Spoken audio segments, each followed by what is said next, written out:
Yes, we are live now on YouTube also, and we are also live on Zoom. Okay,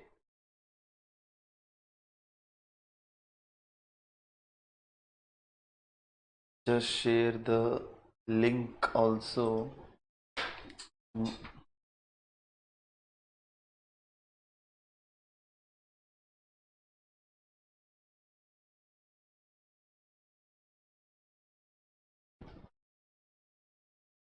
Yes, very good.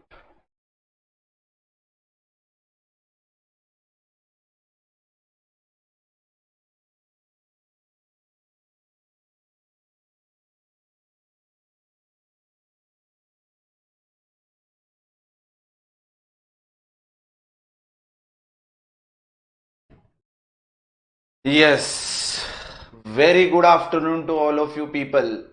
Welcome back with another session of taxation. This is our lecture number 3. Again, as I say in every lecture, people, if you have not attended the first two lecture, then please watch the recording of the first two lecture and then only see the recording of third lecture. Don't directly jump to third lecture. Yes, am I clear? Is there any voice problem? No, I don't see any voice problem. Chalo, excellent. Now, quick recap of what we have done. You're not able to see the screen. Now, a quick recap of what we have done on the earlier 2 days, people. On the earlier 2 days, first we had started with something called as paper number 3, direct tax, which is divided into two halves. That and all is done. Now, basic. The video is lagging. 1 second. There is some problem. Others is anyone else facing this issue? Video lag issue? Anyone else who is facing it? No. If 3-4 people, yes, then maybe essay there is some problem of internet at your side. Just check it once. If it again start lagging, then let me know. Okay. I hope if many of you are not able. Okay, there is no issue. I feel. Chalo. Just a second.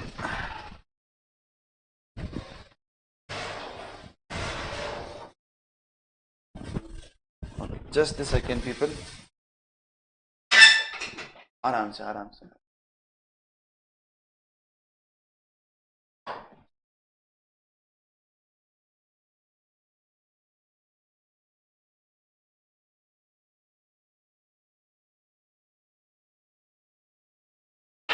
जल्दी करना थोड़ा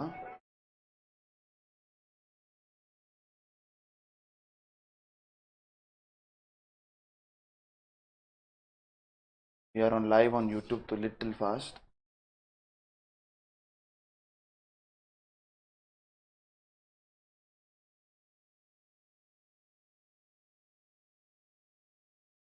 yes everything fine now no more disturbance huh please now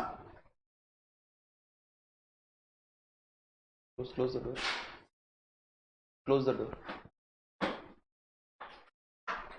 okay chalo very good afternoon to all of you people welcome back with another session of taxation a quick recap of what we have been doing from the past 2 days people first of all we had learned 5 components of income tax if you remember one is called as income tax act one is called as income tax rules one is called as annual finance act circulars and notifications and then we learned what case law this was the basic discussion which we had on our lecture number 1 then people can you say me what is the purpose of learning income tax can I say there are two purposes of learning income tax? A yes or yes? Yes. What were the two purposes of learning income tax? To compute what? Total income and then to compute what? Total tax on it. On that, how to do it? There were various steps. First step was to determine the residential status and scope of total income. Then we have to classify the incomes under 5 different heads.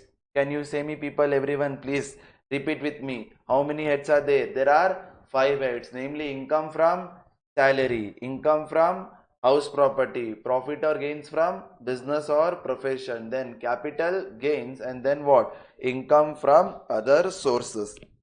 After that, if you are having any losses, then set off or carry forward those losses, or if there is any others income which will be added to your income, we will club that income, and then we will get something called as gross total income. And from gross total income we have to subtract something called as what? Deduction under chapter 6a, and then we will get what? Our total income.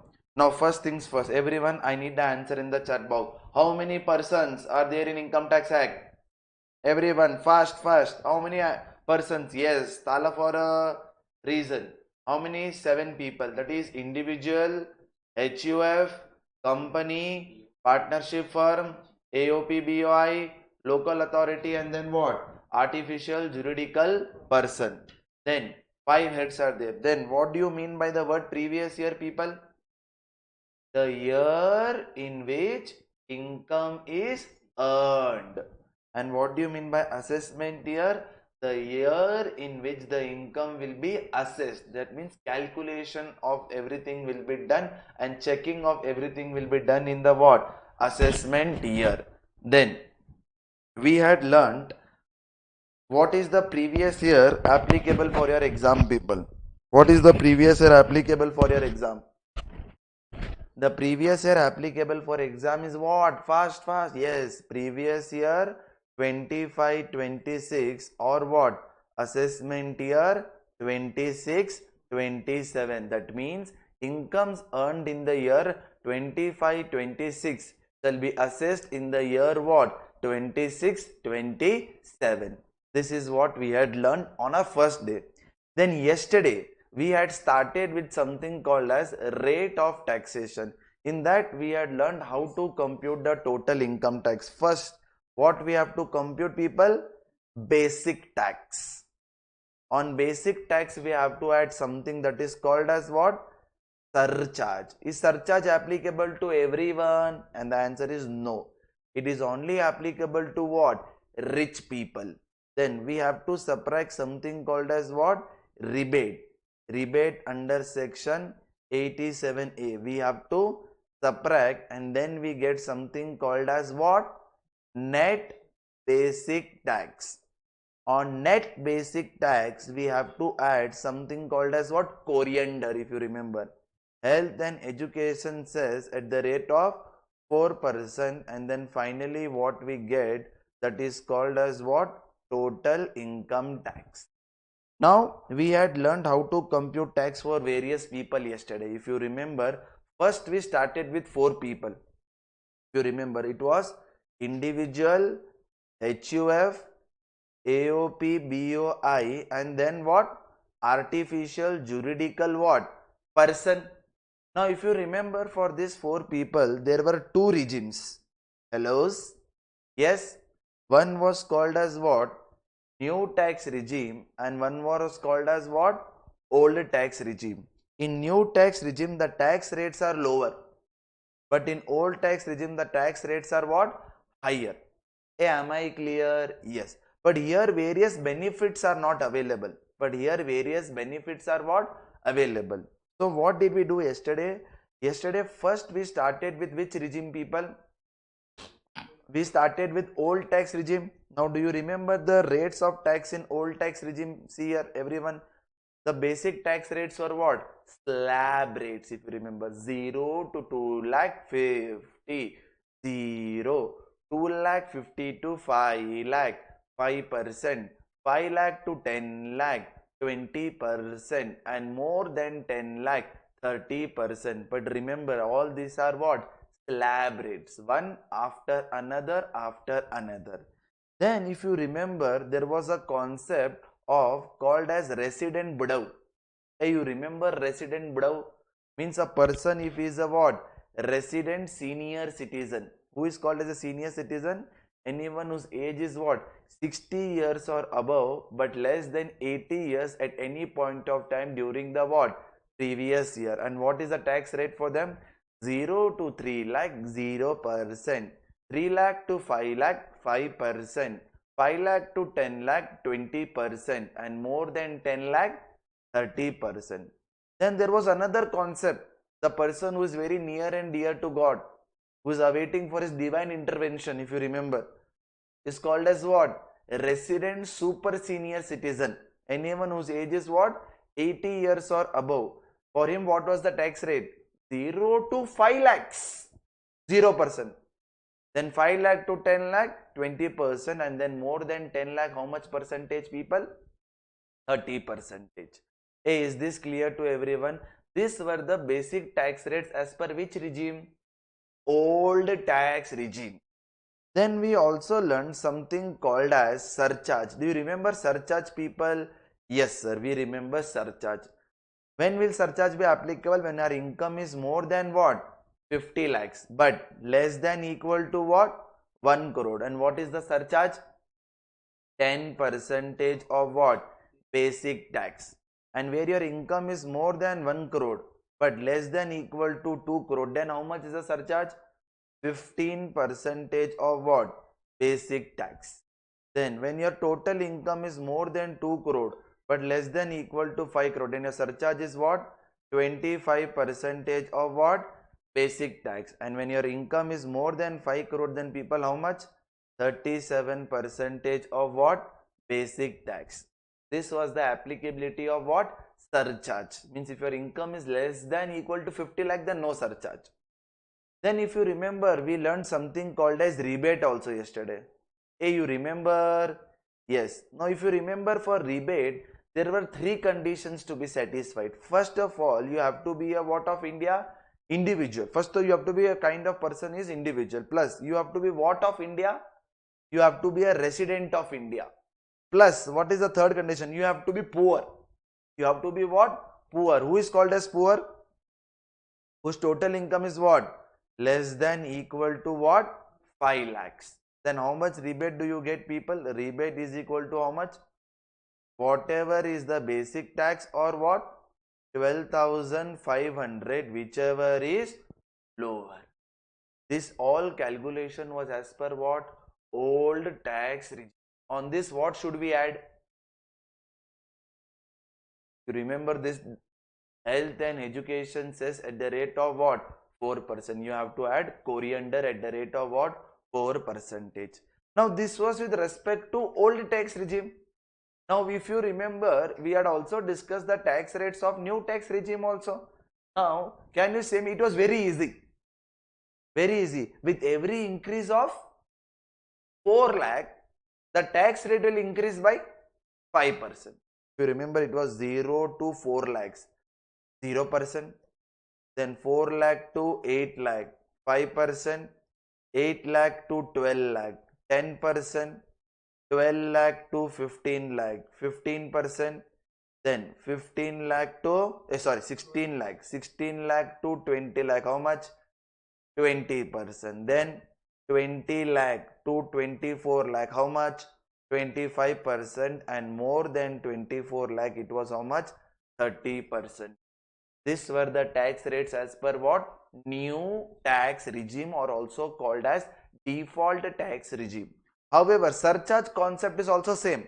However, only one thing is not there in surcharge, that is that more than 5 crore is not there. Means whatever is the income above 2 crore, the surcharge will only be what? 25%. Even if it is more than 5 crore, it will be still how much? 25%.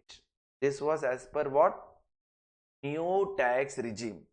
Then we discuss the tax rates for firm and local authority also, if you remember. What is the basic tax rate for a firm or local authority? Flat rate of what? 30%. And surcharge is also applicable when the total income is more than 1 crore at the rate of what? 12%. And health and education says at the rate of 4% is also applicable. Then we came next to which, people? Companies, if you remember.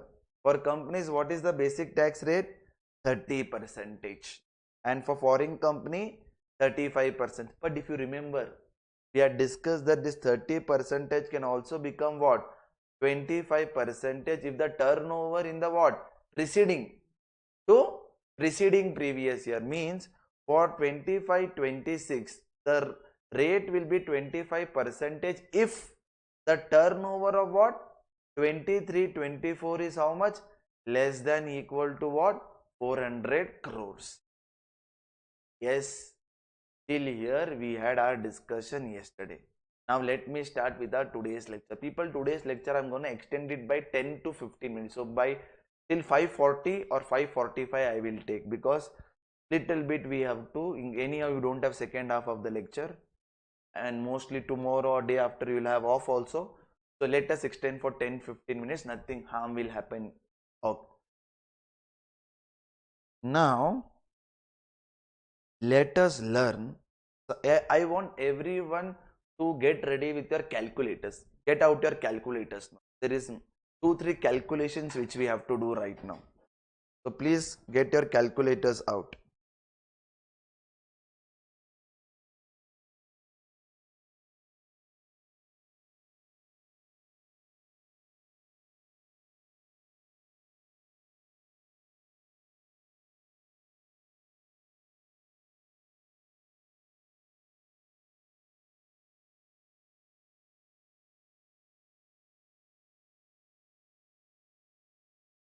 Okay, it's going great. Now we are learning a concept called as marginal relief.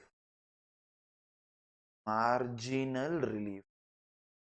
This is the concept we are learning now. A very beautiful concept, people, which is drafted by the government, called as what, people?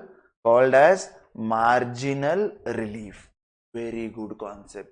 It is easy, provided little bit of brain I want, whether at the top or whether from the knees, wherever applicable.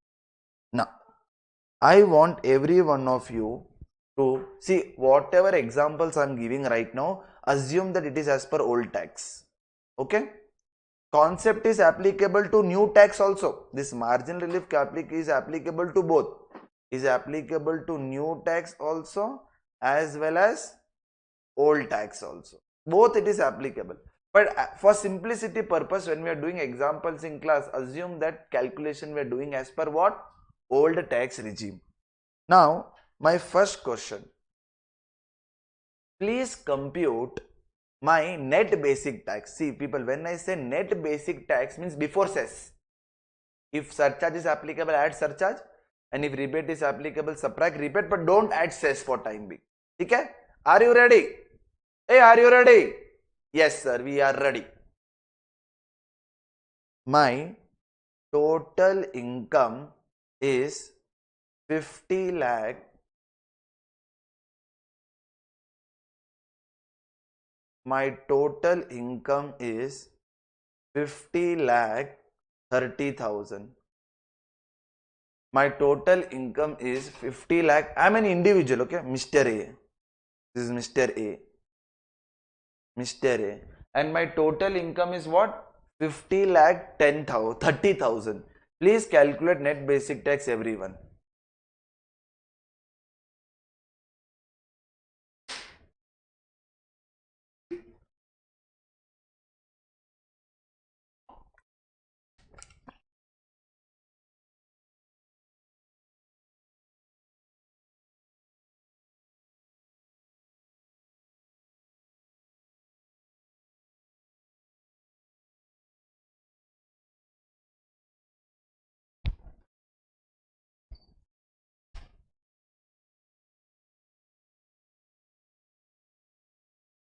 Yes, I'm waiting for the answers.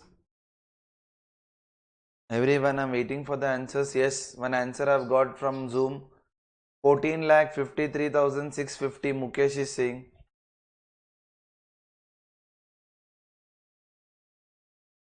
Yes, anyone else?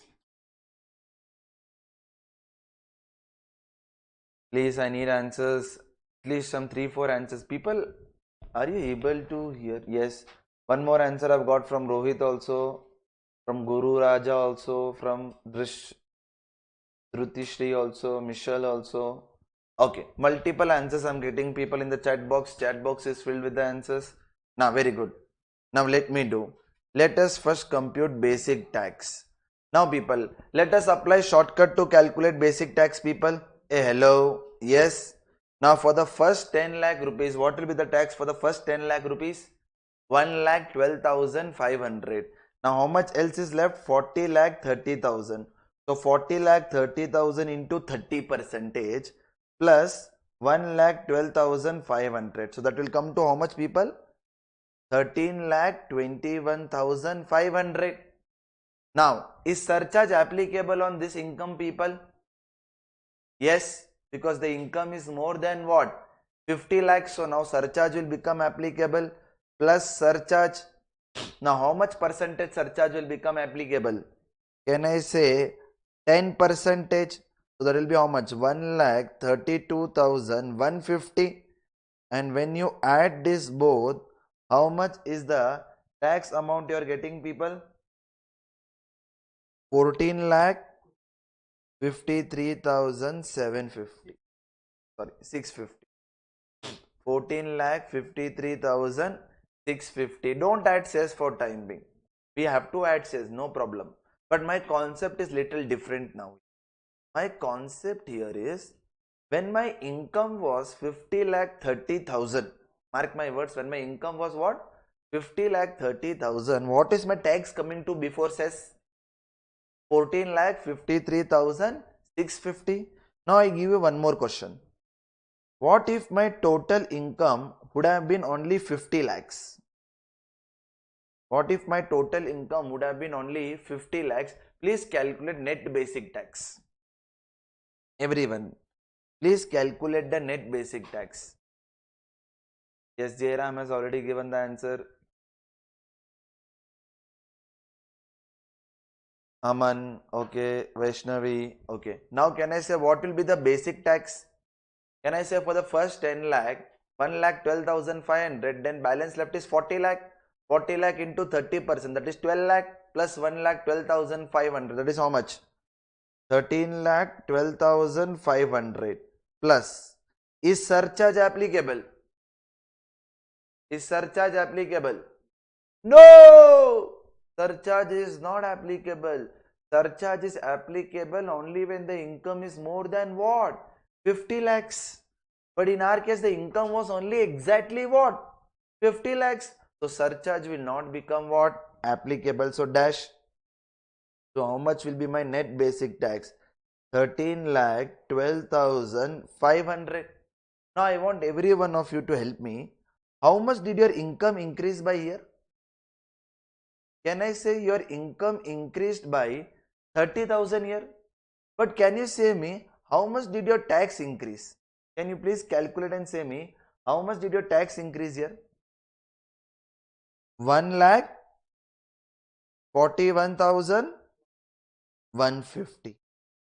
Can I say your income increased by only 30,000?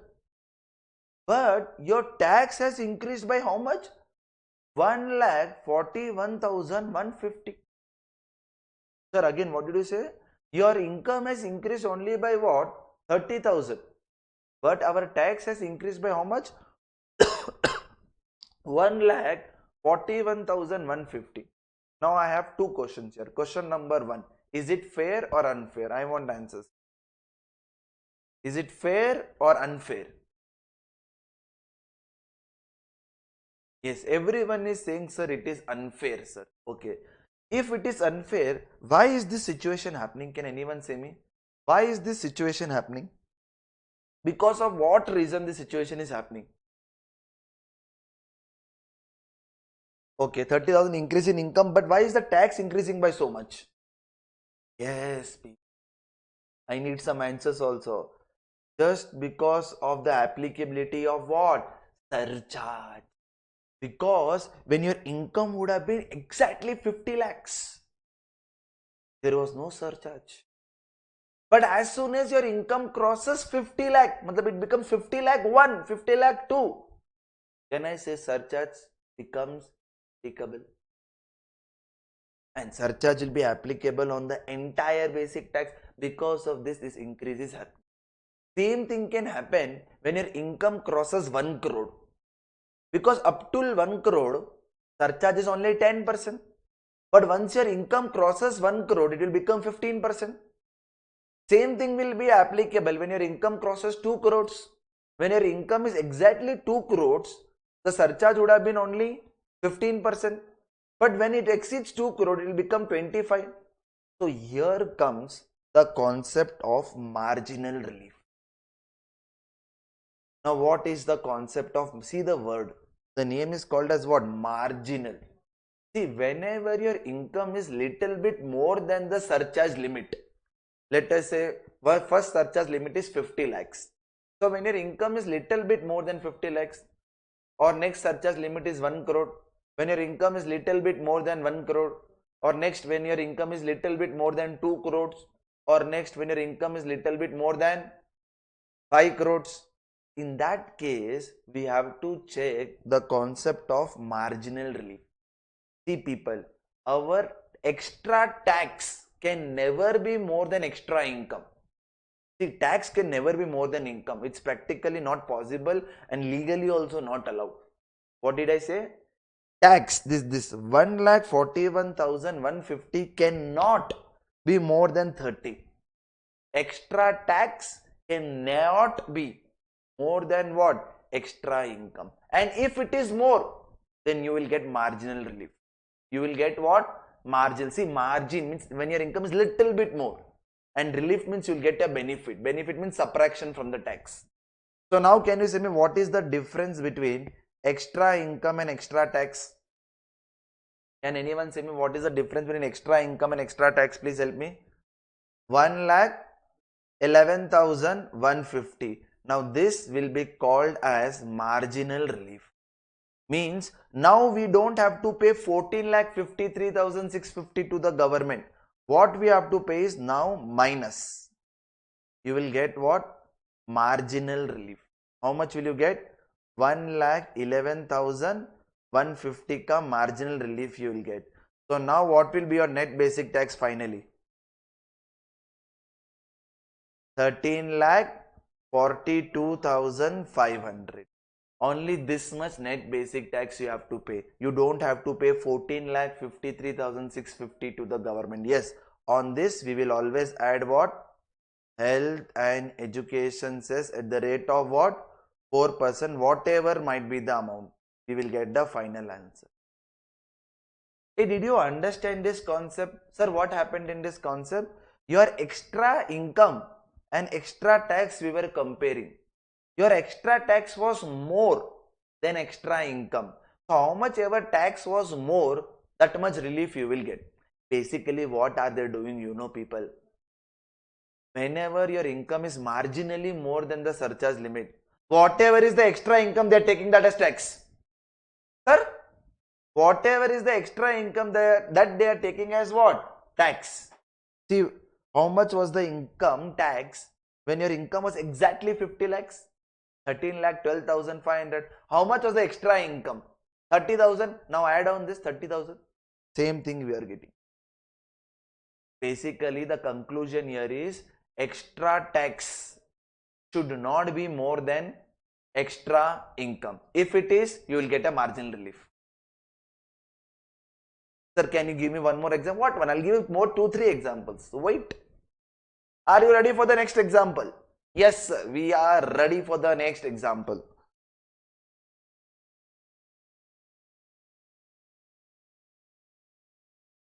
My total income is 1 crore 2 lakhs.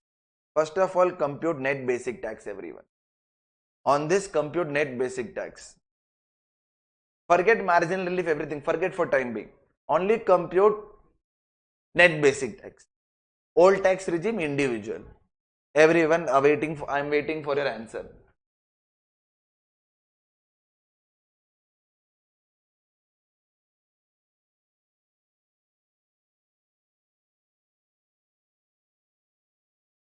Yes, I'm waiting for your answers, people.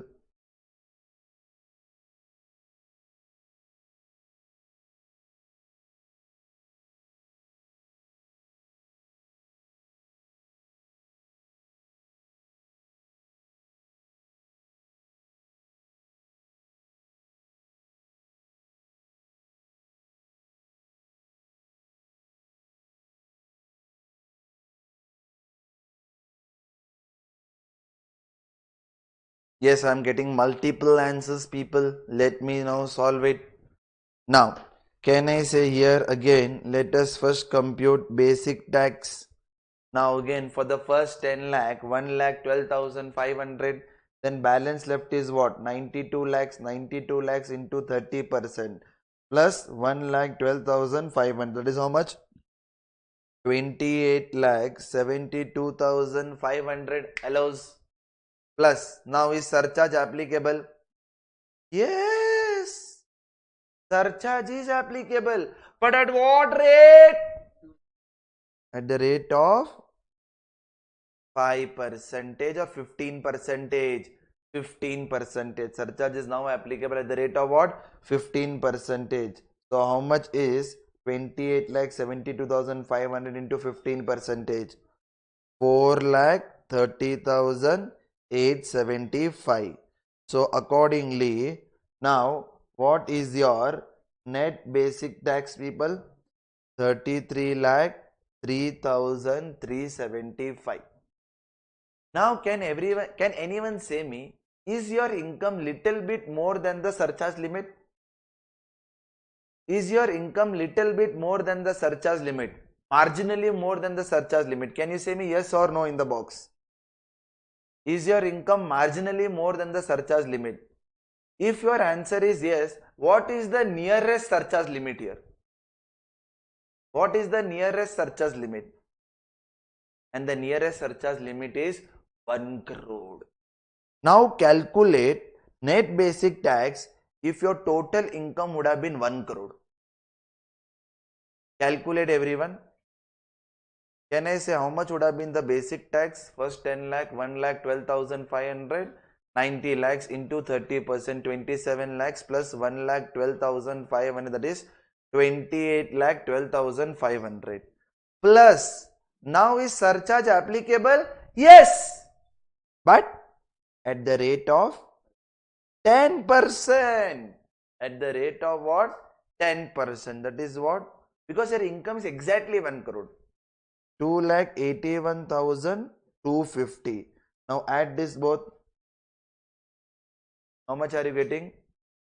30,93,750. Now can you say me, how much did your income increase by here? Your income increased by 2 lakhs. But how much did your tax increase by?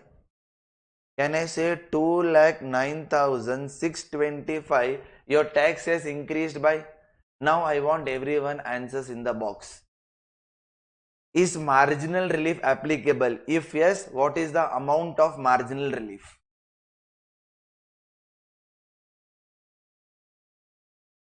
If you are saying yes, then also say me the answer of that. What will be the marginal relief? Yes, everyone is saying, sir, yes, it is applicable. Why? Because extra tax is more than what? Extra income. So whatever is the difference, what is the difference? 9625 will be called as what? Marginal relief. So from this, now we will subtract marginal relief of how much? 9625. And then what will be the final net basic tax? Can you help me with the answer? Final net basic tax will be how much? 33 lakh 3,375 minus 9625. That is how much? 32 lakh 93,750 will be the final net basic tax. On this you will add what? Health and education cess at the rate of what? 4%. So that will be how much? 1,31,750. And accordingly your total tax will be 34,25,500. So you have to check for the concept of marginal relief whenever your income is little bit more than the nearest surcharge limit. Okay, now I am going to give you one more question. In that question, what you have to do is you have to finally compute and say me this answer. Final income tax.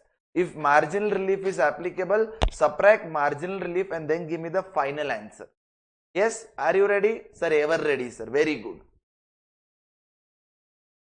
total income is 2 crore 10,000. 2 crore 10,000. 2 crore 10,000 is the total income. Please calculate the final income tax payable as per old tax regime, assuming is in an individual.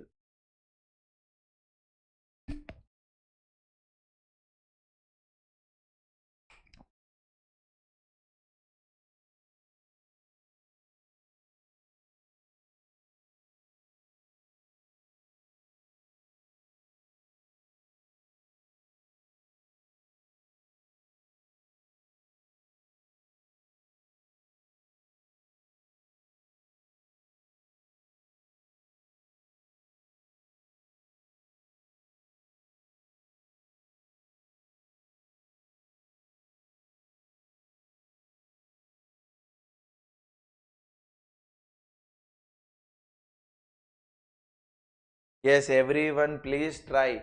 See, trying is very important in class. Whether you go right or whether you go wrong, it's secondary.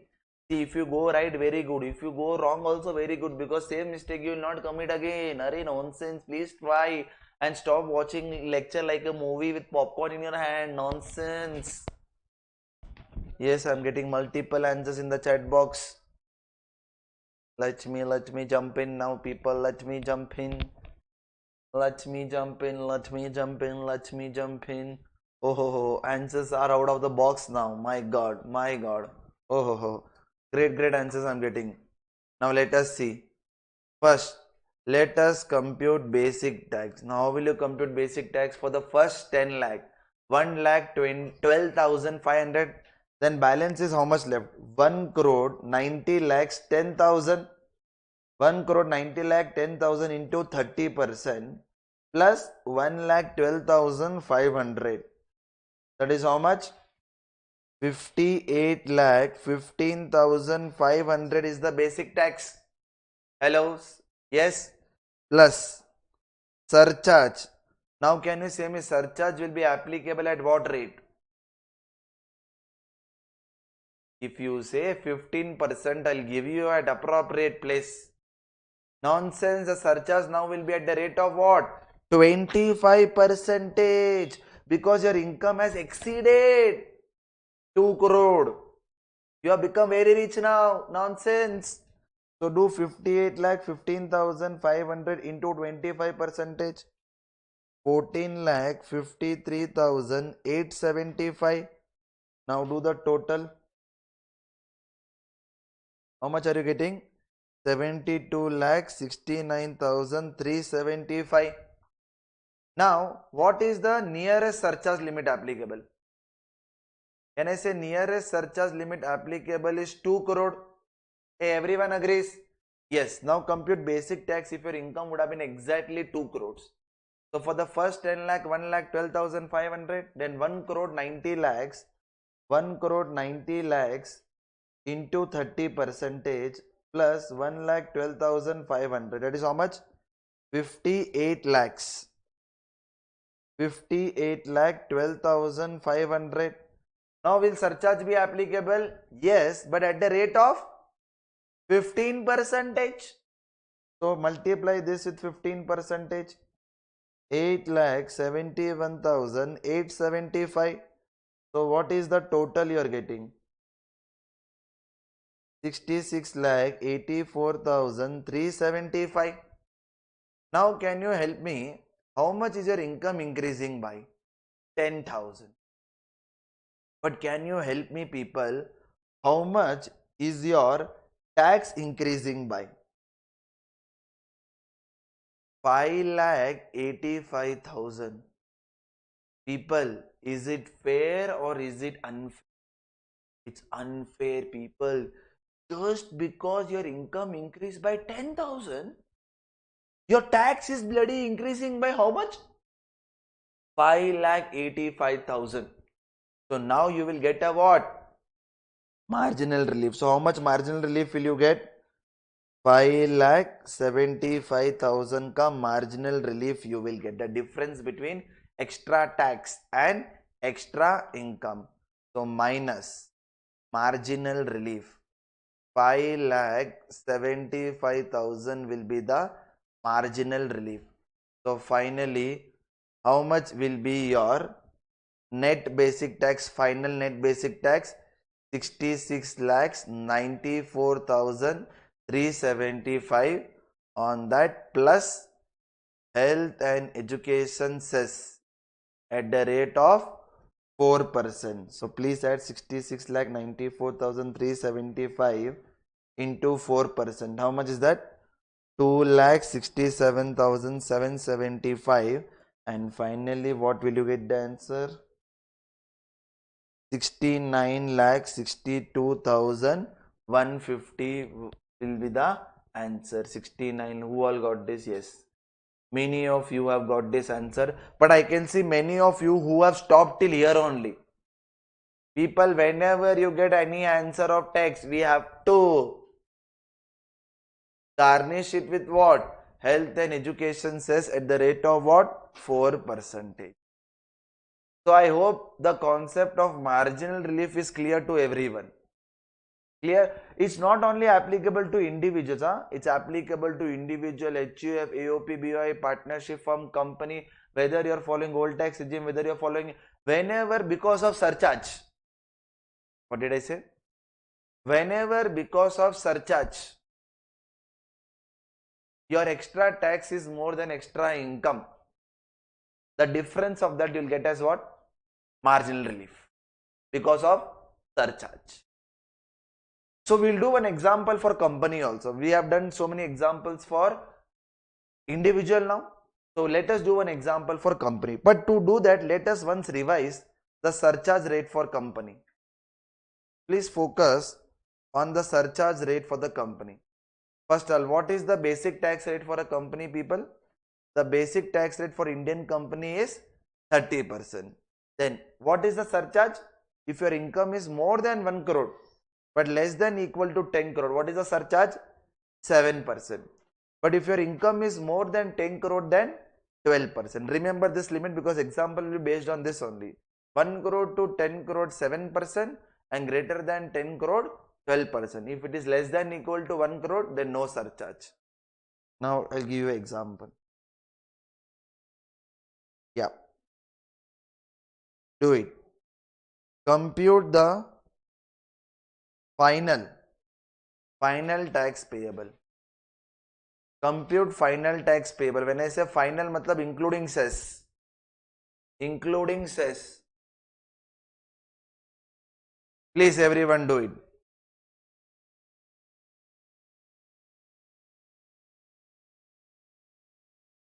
Your income is 1 crore 1 lakh of X Limited, a Indian company.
Yes.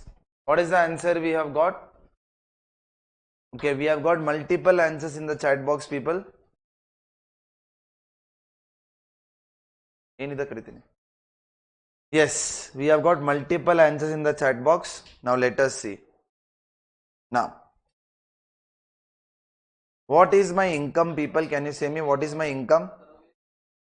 1 crore, 1 crore, 1 lakh is my income. Now, first let us compute basic tax on this. Now, directly will you apply slab rate or directly will you apply flat rate, people?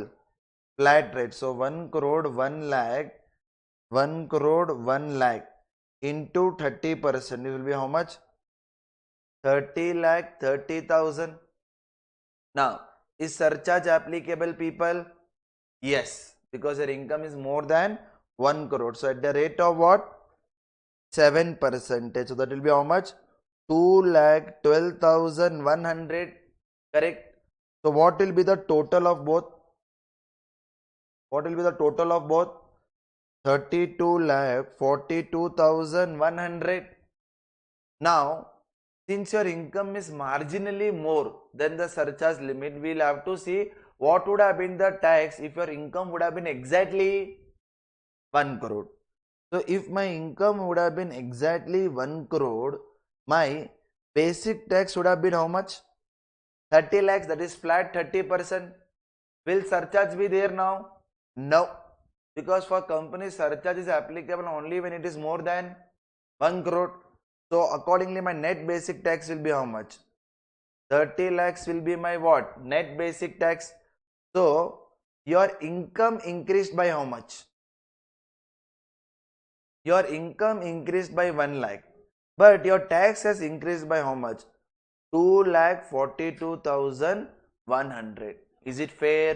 No, sir. It is unfair. Extra tax can never be more than extra income. So, what is the difference between this both?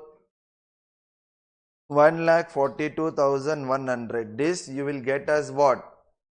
Minus marginal relief. That is minus 1,42,100. So, accordingly, your final net basic tax will be how much? 31 lakhs. Now, on that, we'll have to add what? Health and education cess at the rate of 4%. So, do 31 lakhs into 4%. 1,24,000. So, accordingly, your total tax will be how much? 32,24,000 will be your total tax. I hope everyone is clear with the concept of what? Marginal relief.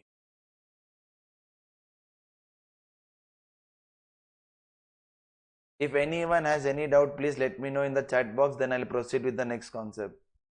Yes, so marginal relief concept will be applicable only when there is changes in surcharge. Correct.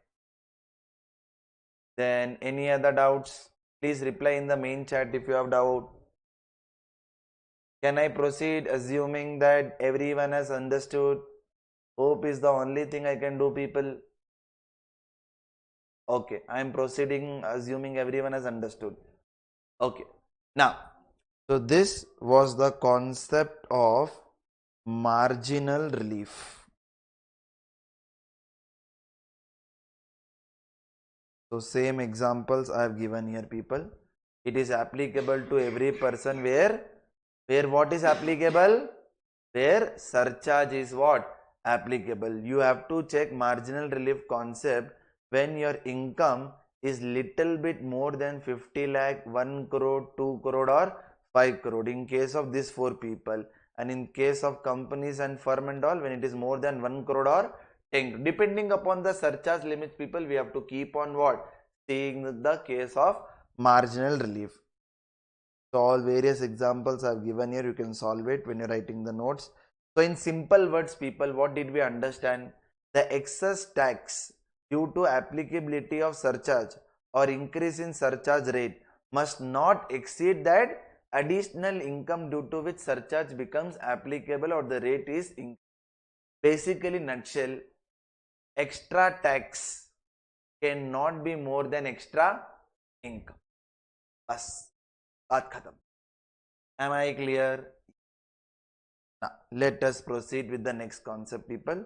Next two concepts are very small concept. Quickly we'll do it, people. Now for cooperative society, people, our government has given separate tax rate. Now cooperative society, what do you mean by cooperative society? Yes, I need some answers in the chat box. What do you mean by the word cooperative society? See, the answer is in the name only. Cooperative society. Yes, anyone would like to explain me what do you mean by cooperative society?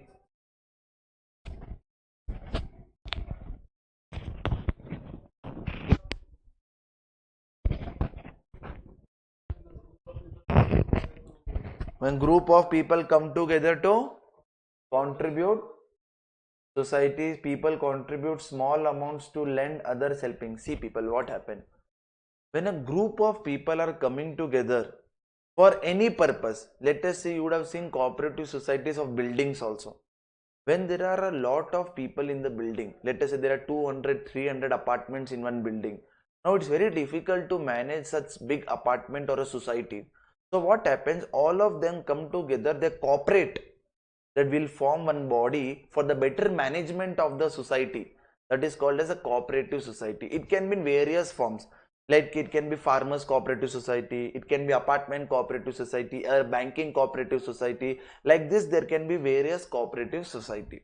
The cooperative societies are mainly incorporated for the betterment of the members. Whoever are members in the cooperative society, it's for their betterment.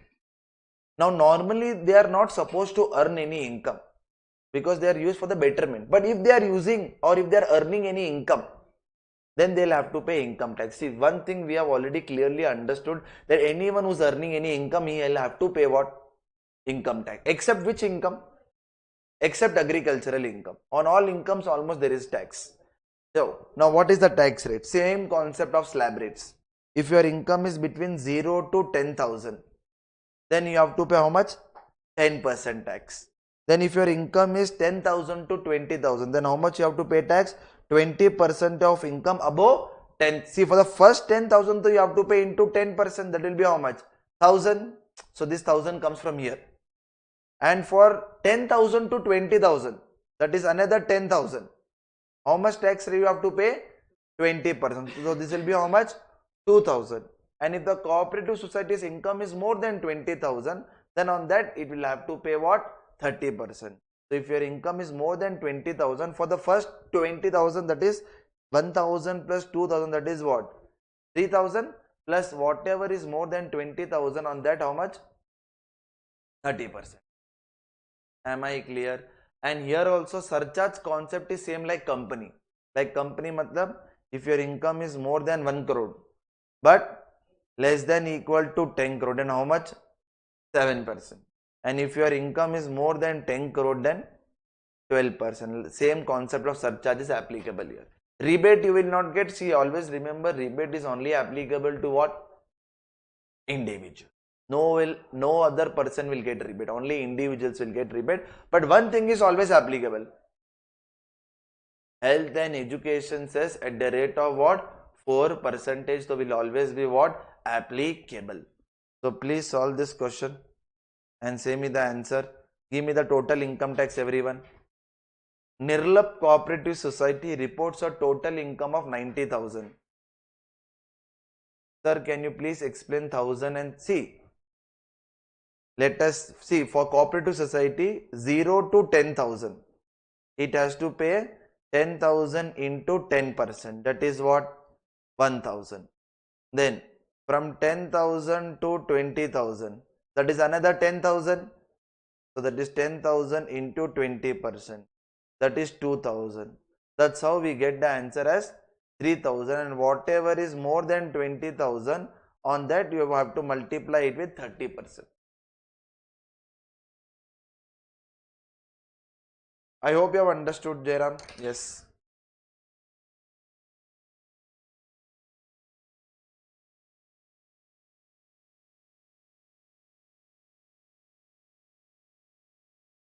$24,000 is wrong answer, Sudarshan.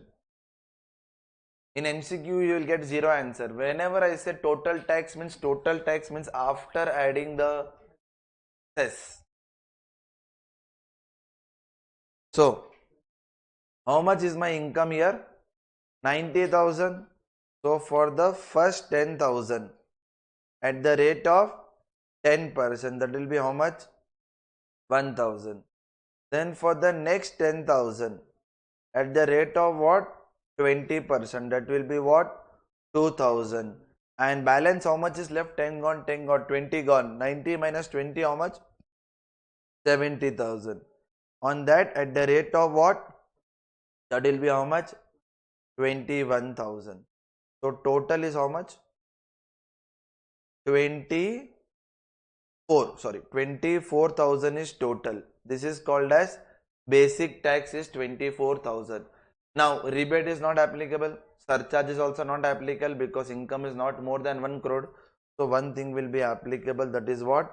Health and education cess at the rate of 4%, that is 960. So the total answer will be 24,960. Clear everyone? This is called as cooperative society tax rates. Same thing we have done.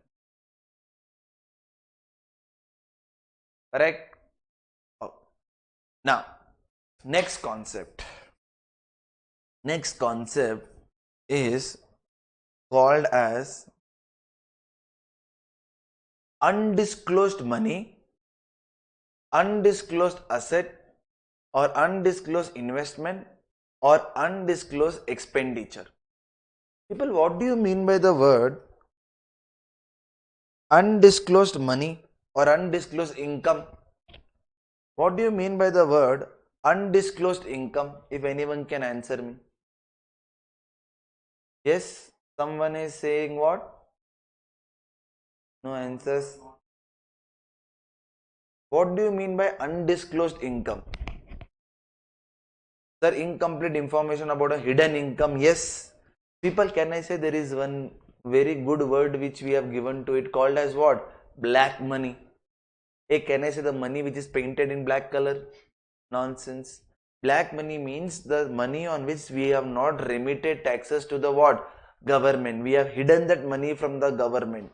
Why? Because we did not wanted to pay what? Tax on that. Now, if government finds that if you have any undisclosed income, see, how will the government find that you have any undisclosed income? How will they get any dream? Or will any god will come down and say, government, this person has black money? How will the government come to know? Yes. You know, raid, you have heard of the word called as raid? Yes.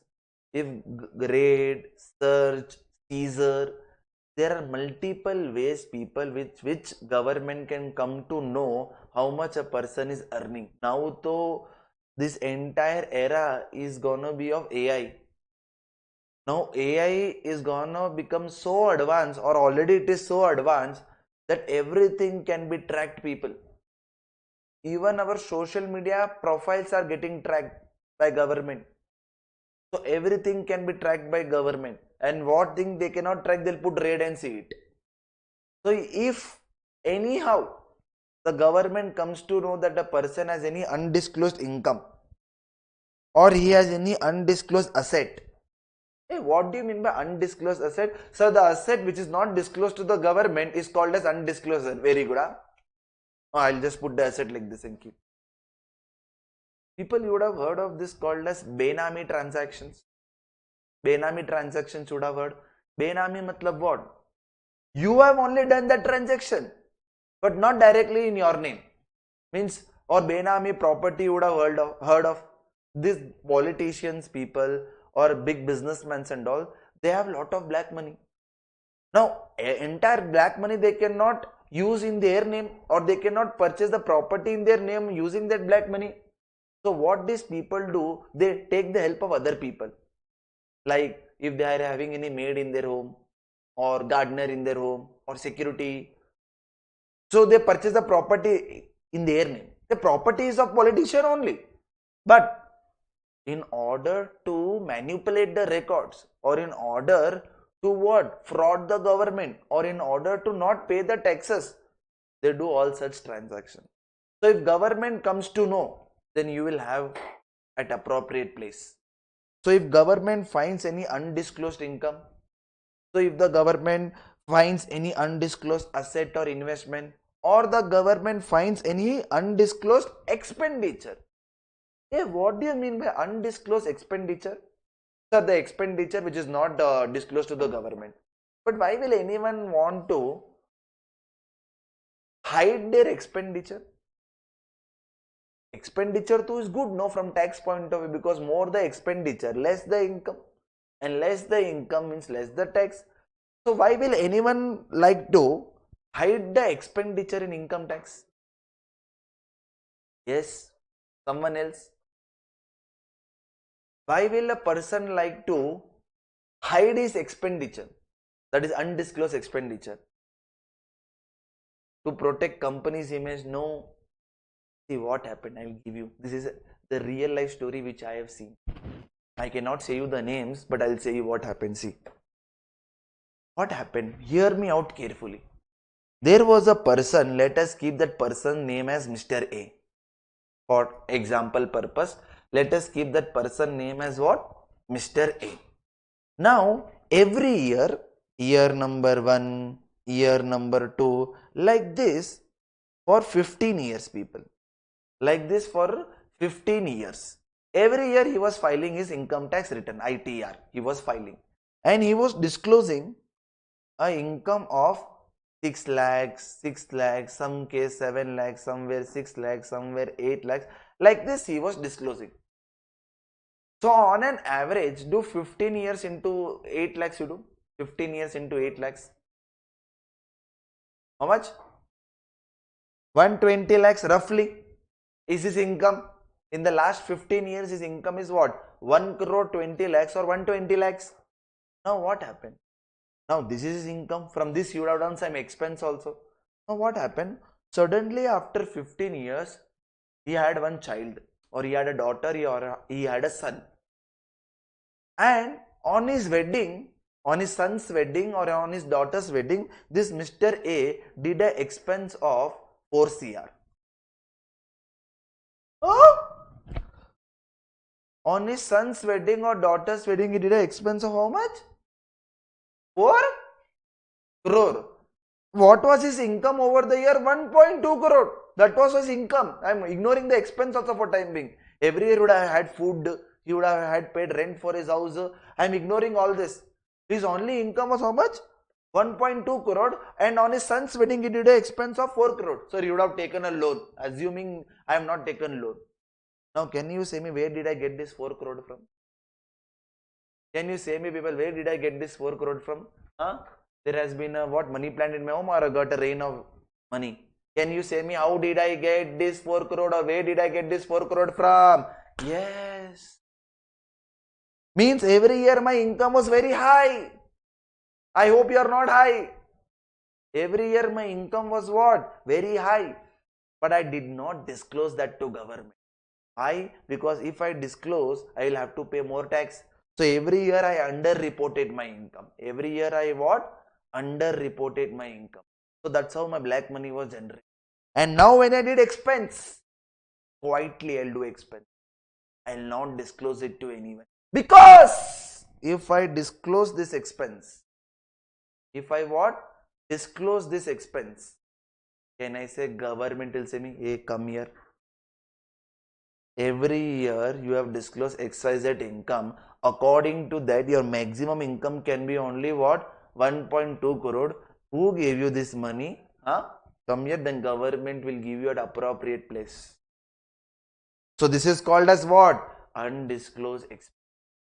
So wedding is a very good thing, people, or very big thing where majority of the black money is used by the businessman or big politicians. Now the point here is what I wanted to discuss was, if government finds any undisclosed income, any undisclosed asset, or any undisclosed expense as a result of search or seizure, that is raid, then you know what is the tax rate. See the tax rate here. What is the effective tax rate, everyone? 78%. Hey, this is only tax plus interest plus penalty. And in extreme cases, if you are not able to repay, then they'll not shoot you, imprisonment, prosecution. So let us say, hypothetically, they raid your home, hypothetically, and they find 100 crore in your home. Sir, what? Sir, what? You are joking. In example, you can become rich, no? At least nonsense. Now let us say they find 100 crore in your home, black money. How much tax they'll collect and go? 78 crores. 78 crore tax they'll collect and go. But wait, the fun will not stop here. 78 crore is only the tax. That is 78%. Plus on that there will be interest from the date you are liable to pay till the date of payment. Plus penalty. If you done it intentionally, 200% penalty. If it was by mistake, then 50% penalty of the whatever tax. Wait, the fun does not stop. Once income tax is over, they'll give a call to GST department. GST department, Bakra, come. Then GST department will come. Wait, the fun does not stop here. If the money is relating to money laundering, or if the case is relating to money laundering, then ED will come. If it's a listed company or related to securities, then SEBI will come. If it's banking company, then RBI will come. If there is any foreign transaction, then FEMA, VEMA, everything will come out. Means everyone will give you at appropriate place. So sir, what to do? Remember one thing. Doing wrong is not bad. After doing wrong, getting caught is bad. So moral of the story here is, don't get caught. Sir, we will not do anything wrong. That is up to you, Ray. Once you see, at the end of the day, court of law will see what is on the papers. So on papers, we have to be very correct. See, I always give this example in class. Is murder a crime? Yes, sir, murder is a crime. But are all murderers caught by the police? Similarly, people, can we do fraud in income tax? Yes. If you don't get caught, maja. If you get caught, no people, properly they will give you at appropriate place. Not only them, then they will give to all of their friends, that is GST department, ED, XYZ, XYZ, XYZ. Now everyone take out your calculators. Everyone take out your calculators. Now everyone, as I say, please add on the calculator. Do 60%. Just do 60 plus 25 plus 4. How much are you getting? How much? 60 plus 25 plus 4. How much are you getting? 89. Sir, but you have written 78%. Arey, nonsense. Now again do AC. Do 60 plus 25 percentage. Plus 4 percentage. Now what are you getting? 78%. Because there are some smart people, after the class gets over, they'll send me a photo of this. Sir, and they'll send a photo of calculator also, both. Sir, 60 plus 25 plus 4, don't you think it's 78, sir? Sorry, don't you think it's 89, sir? But you have written 78, sir. Don't you think there is a printing mistake, sir? There is a printing mistake here. Even this percentage carries a what?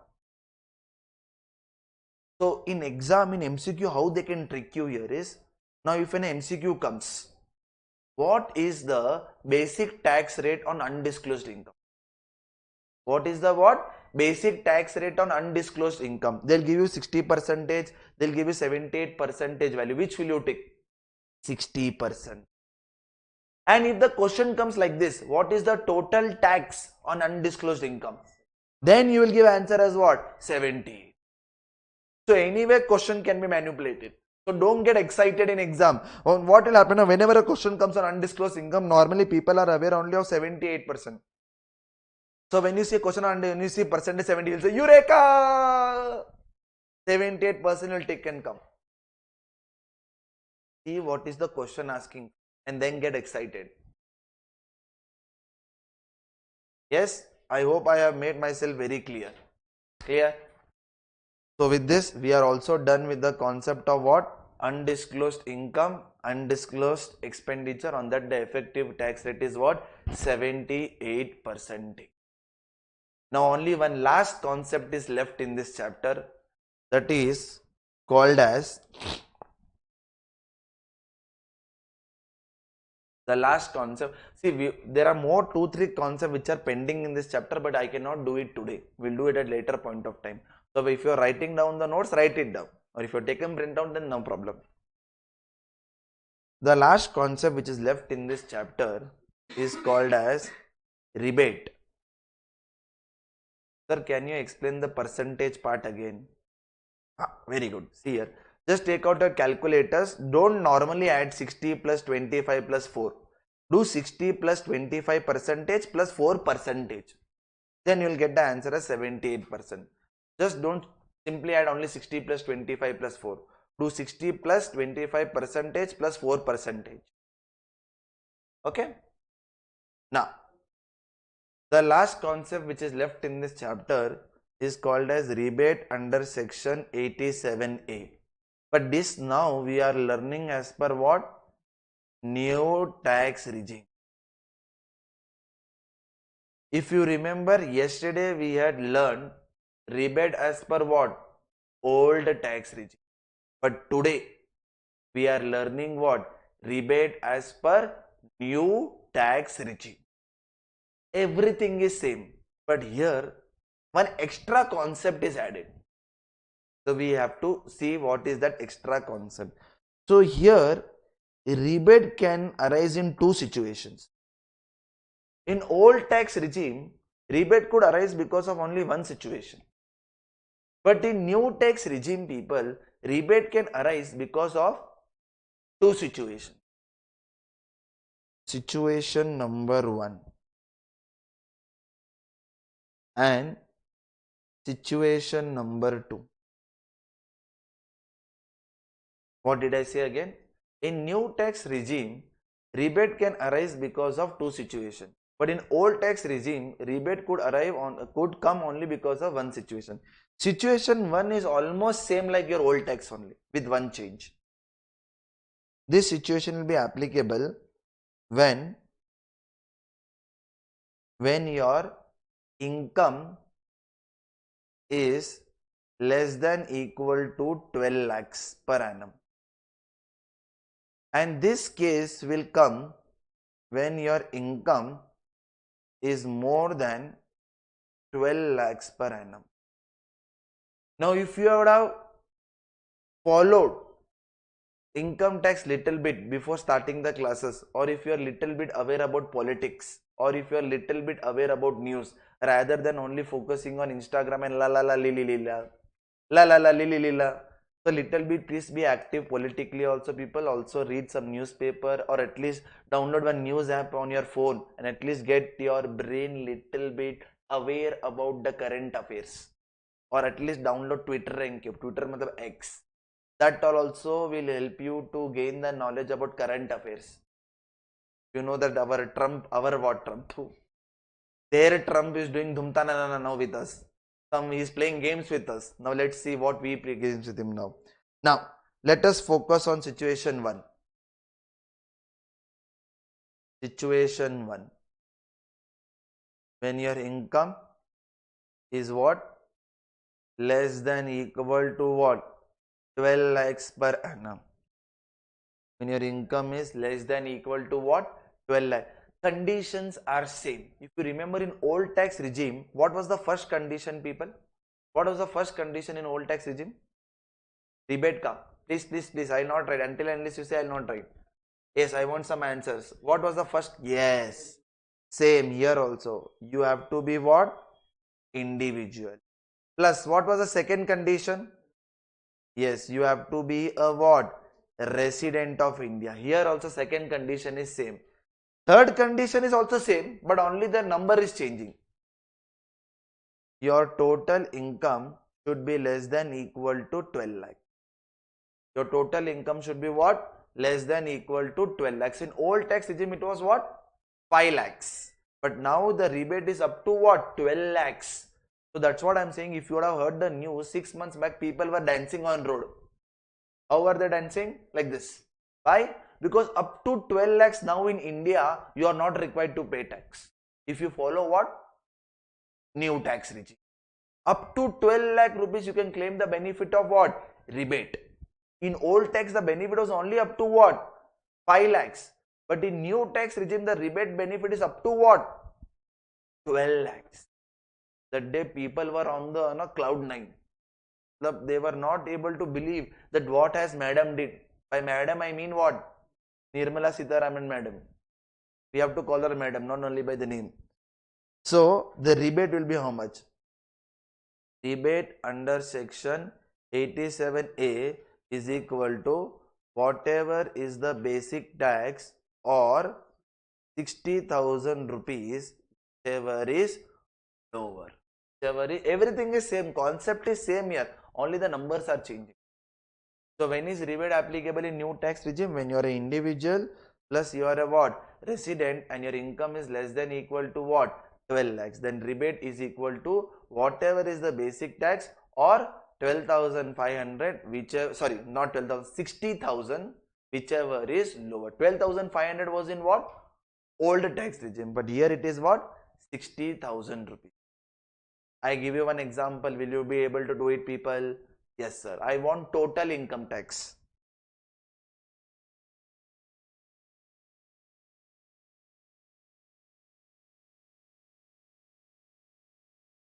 Same thing we have discussed here, everyone on the screen. Where the total income does not exceed what? 12 lakhs. If you are an individual who is a resident and total income is what? Less than equal to 12 lakhs, you will get a rebate. Whatever is the basic tax or 60,000, whichever is lower. Now, please solve this and compute the final income tax payable as per new tax regime. Calculate total income tax, this example. Everyone, this example, calculate total income tax as per new tax regime.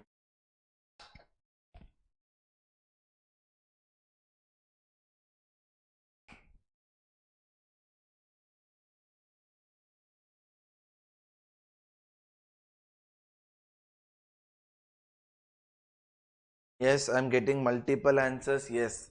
And the right answer is what? 0. Sir, how did you get 0? What is my income? 11 lakh 50,000. So now we are following what? New tax.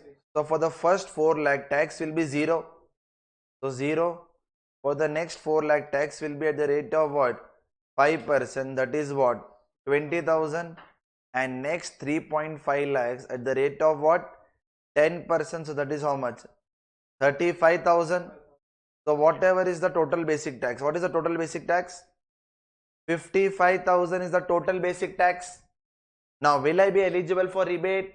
Yes. Why? Because I am a individual. Assuming he is a resident also and his income less than equal to 12 lakh. Yes. So now he will get minus rebate. Rebate, how much will he get? Whatever is the basic tax or 60,000 rupees, whichever is lower. So how much rebate will he get?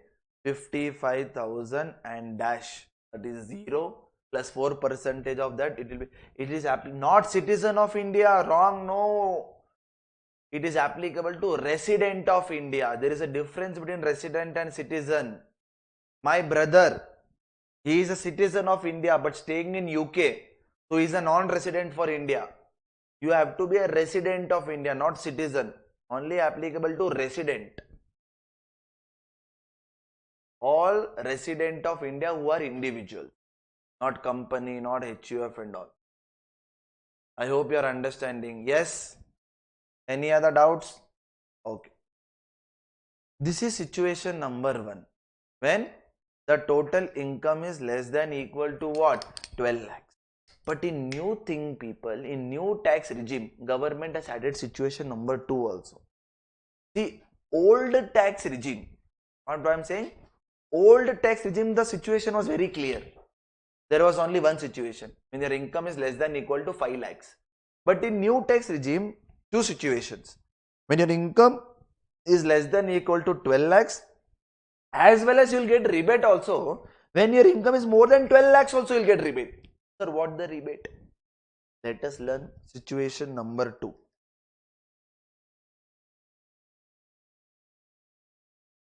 Situation number 2. When the income exceeds what? Please help me. When the income exceeds what? 12 lakh. Marginal relief is applicable to everyone. Sir, is the marginal relief case? Marginal relief due to surcharge is applicable to both the regime. That's the what example we had done. Situation number 2. When the income exceeds what? 12 lakhs. Now, let us say my total income is 12 lakh 20,000. My total income is what? 12 lakh 20,000. So now, as per new tax regime, calculate basic tax on this. Calculate basic tax on this. For the first 4 lakh 0. Then for the next 4 lakhs at the rate of 5%, that will be how much? 20,000. Then on the next 4 lakhs at the rate of 10%, that is 40,000. Then balance how much is left? 20,000 into 15% will be how much? 3,000. So how much is my basic tax? 63,000 is my basic tax. Now ideally should I get rebate? Ideally I should not get any rebate. Why I should not get any rebate? Because my income is more than what? 12 lakhs. But now ideally I should not get any rebate dash. So how much should be my net basic tax? 63,000 should be my net basic tax. But don't you think if my income would have been exactly 12 lakhs, my tax would have been how much basic tax? 60,000. In that case, would I have got rebate? Would I have got rebate? Yes. Entire 60,000 I would have got what? Rebate. And my tax would have become what? 0. Now just because my income increased by what? 20,000, my tax has increased by how much? 63,000. Now here comes the concept of marginal relief again. Here comes the concept of what? Marginal relief again. See, this concept is not there in old tax regime. In old tax regime, only you get marginal relief because of surcharge. But in new tax regime, you get marginal relief because of two things. One is because of surcharge, which we did at the start of the class today. And one is because of what? Rebate. So, now can you say me how much rebate will I get? Here the marginal relief is called as rebate. So, how much rebate will you get now? Can I say how much is the difference between extra tax and extra income? 43,000. So now how much will be your net basic tax? Your net basic tax will now only be what? 20,000. On this we'll have to add 4%. What will be the final answer? Please do it. 20,800. So basically whenever your income is more than 12 lakhs also you get rebate. So when your income is little bit more than 12 lakhs. When your income is what? Little bit more than what? 12 lakhs, we'll have to compute the same manner like marginal relief, the rebate. See, this concept is only applicable in new tax regime. Don't apply the same concept in old tax. Old tax only one situation, when income is less than equal to 5 lakhs. But in new tax regime, you have two situations. First, when the income is less than equal to 12 lakhs, and second, when the income is more than what? 12 lakhs.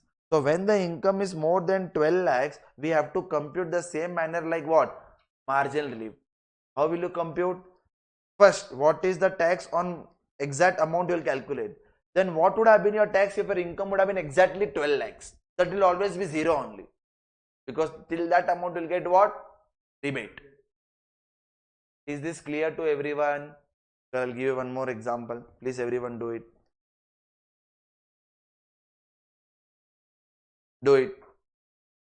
Total income tax. Please compute the total income tax as per new tax regime. Compute total income tax as per new tax regime.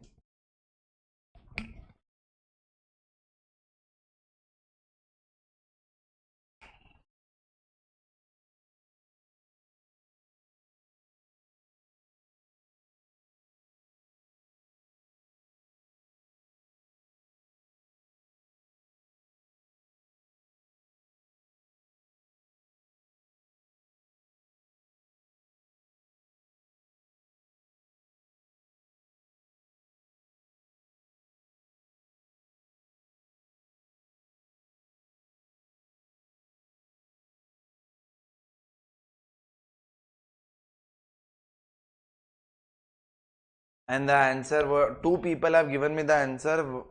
Both of them are saying 15,600. Yes, I want more couple of answers to know whether you guys have understood or not. Yes, others, what happened? Okay, Raghavendra has answered. Aman, फिर कौन है? पूरी Noor, then Khushi, Rohit, all of you answer.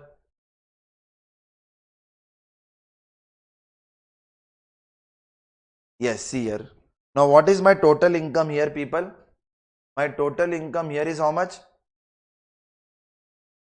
12,15,000. So now first let us compute basic tax. Can I say for the first 4 lakh 0, next 4 lakhs at the rate of 5%, that is how much? 20,000. Next 4 lakhs at the rate of 10%, that is what? 40,000. And on the next 15,000 at the rate of 15%, how much is that? 15,000 into 15% is how much? 3,000? 2,000? Okay, 2,250. Now, so what is the total basic tax?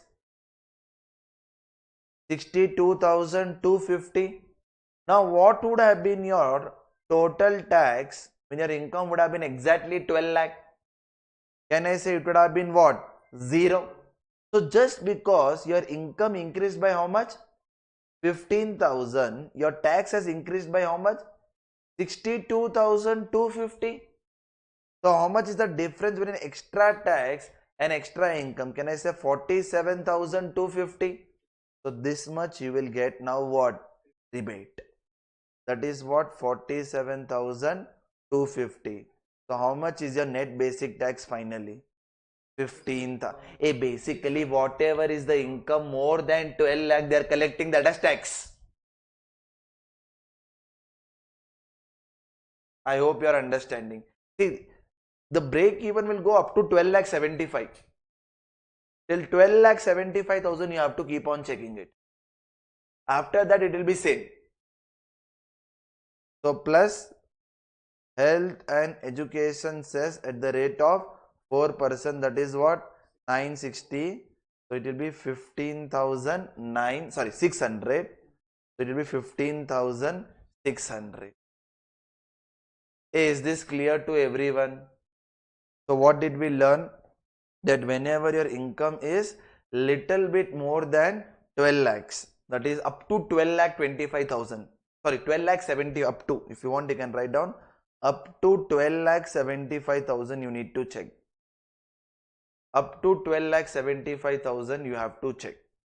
So after that you will not get the rebate, because after that your income will be more than tax, so there will be no concept of rebate. See, rebate here will come only when the extra tax is more than extra income. 12 lakh 75 will be the break even point, wherein both the cases the answer will be same. Am I clear? Yes. If anyone has any doubt, please put in the chat box, because this chapter is done now. So if this chapter, if you have any doubt, let me know for 1 minute in the chat box. Then we will take 2-3 minutes break and then we'll start with the new chapter. Anyone, any doubt in this chapter, whether today doubt or last 2 days doubt?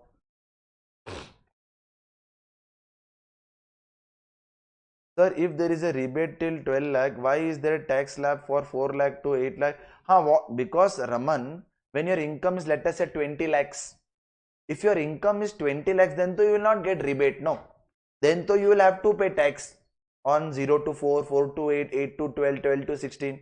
Only if it is up to 12 you will get rebate. If your income is 30 lakhs, then if your income is 40 lakhs, then you will have to pay tax. So 4 lakh, 8 lakh, 8 lakh, 12 lakh limit is there. Sir, if additional income and additional tax is same, then no rebate. Yes, any other doubts? See here. Now, let us say 12 lakh 75,000 is this. Now, on this calculate the basic tax. Basic tax is what? 71,250. correct? Now, if your income would have been exactly 12 lakhs, how much would have been your tax? 0. Now, how much did your income increase by? 75,000. And how much did your tax increase by?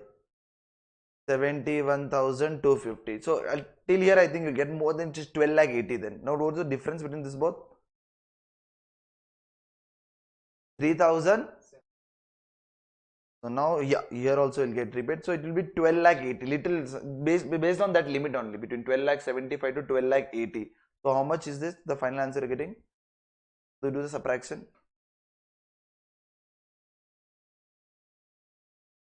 67. Correct.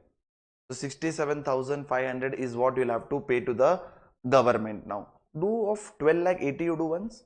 12 lakh 80. Then do 12 lakh 85 then once. 12 lakh 85 I think. 12 lakh 85.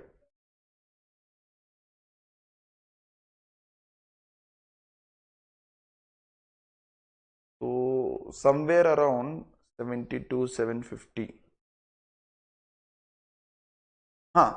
Correct, no? Hey, here, 1 second. Here you will not get rebate, no, Baba? See here. Here you will not get rebate. 1 second. What are you saying? Here you will not. How much did your tax increase by? 71,250. So how much is your extra tax? 71,250. And how much is your extra income? 75,000. So income is more or tax is more here? Income is, so here you will not get rebate. So the break even will stop here. Now if you would have done 12 lakh 70,000 you do. 12 lakh 70,000 you do. Do on 12 lakh 70,000. Now do on 12 lakh 70,000. Now how much are you getting tax as? 70,500. Okay. Now how much did your income increase by? 70,000. And how much did your tax increase by? 70,500. So now your extra tax is more than what? Extra rebate. So now you will get a rebate of what? 500. So 12 lakh 75 mein your income is more than the tax. So now from there on no rebate. I hope your rebate will come into picture only when the what? Extra tax is more than extra income. Clear everyone? So I hope there is no other doubt.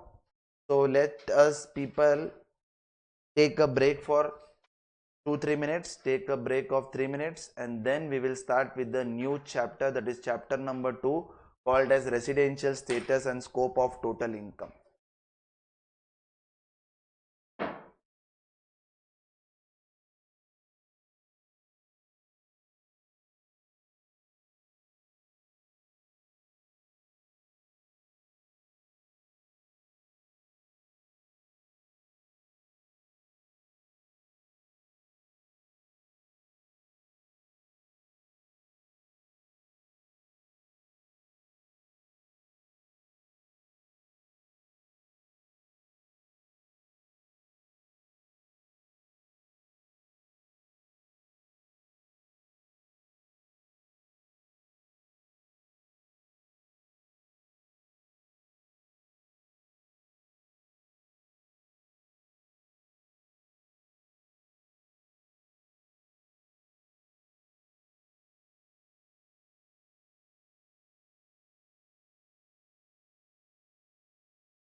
Hello. Yes, now I think I'm audible, right? Hello. Mic check. Am I audible? बोलो.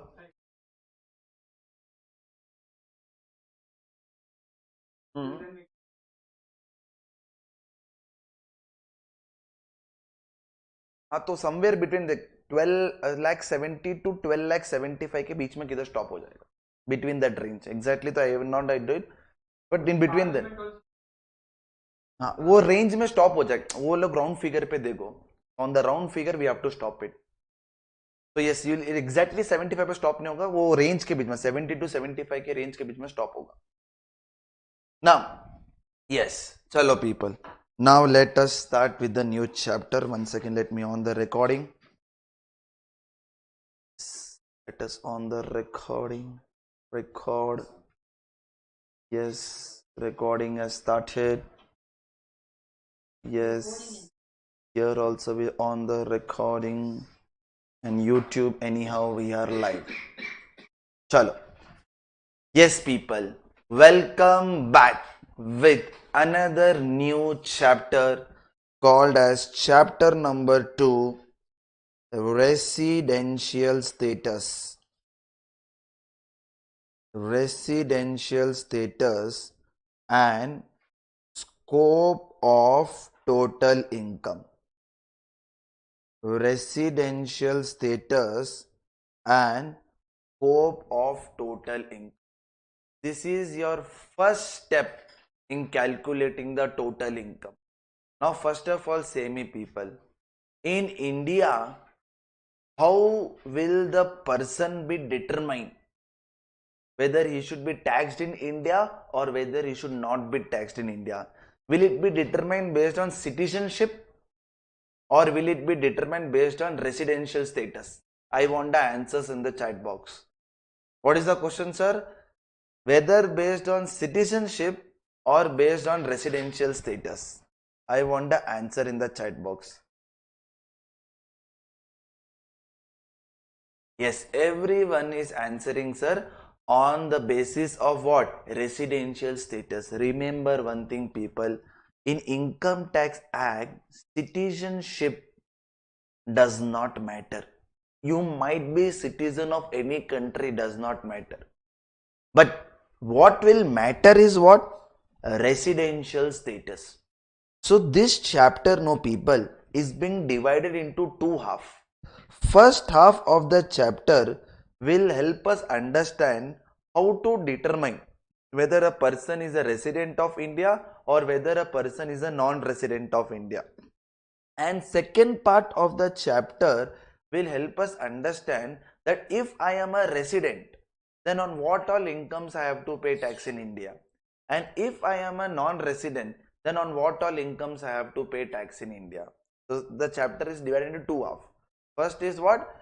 Residential status, and the second half is what? Scope of total income. See, one general discussion we already had in our first lecture, if you remember. If you are a resident of India, like persons like you and me, we are normally found in India only, people. We all are poor people. We are normally found in what? India only. So we all are what?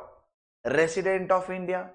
If you are a resident of India, which we are, then whether it is a Indian income. Sir, what is Indian income? We will see in this chapter. There is a definition to it. Whether it is a Indian income or whether it is a foreign income. Sir, what is foreign income? That also we'll see in this chapter.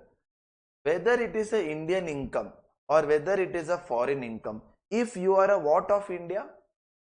Resident of India, then you have to pay taxes on both the incomes in India.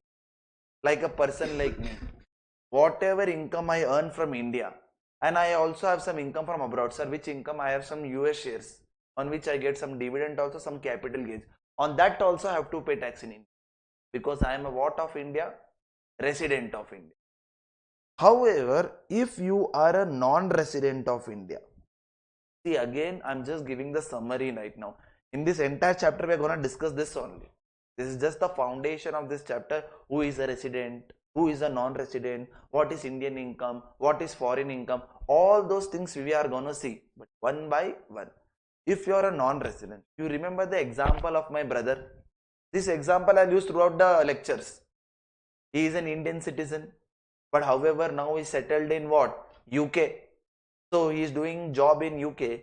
So he is getting salary income from UK. But my brother might be a Indian citizen, but is he a resident of India? No. He is a what of India? Non-resident. NRI if you are of non-resident Indians. So my brother, will he have to pay tax on UK salary in India? No. Because that is a what? Foreign income. That is what? Foreign income. So if you are a non-resident, then you don't have to pay tax on any foreign income. However, my brother has a property in Bengaluru, in Sadashiv Nagar, very rich he is. In Sadashiv Nagar, he has a property, very posh area of Bangalore, those who are not from Bangalore. And he is getting a rental income from that. On that, will he have to pay tax in India? Why? Because that is a what? Indian income. Because that is a what? Indian income. So on Indian income, even a non-resident will have to pay tax. So one thing is very clear, people, with this summary, that on Indian income you cannot escape. Whether you are a resident of India or whether you are a non-resident of India, everyone has to pay tax on what?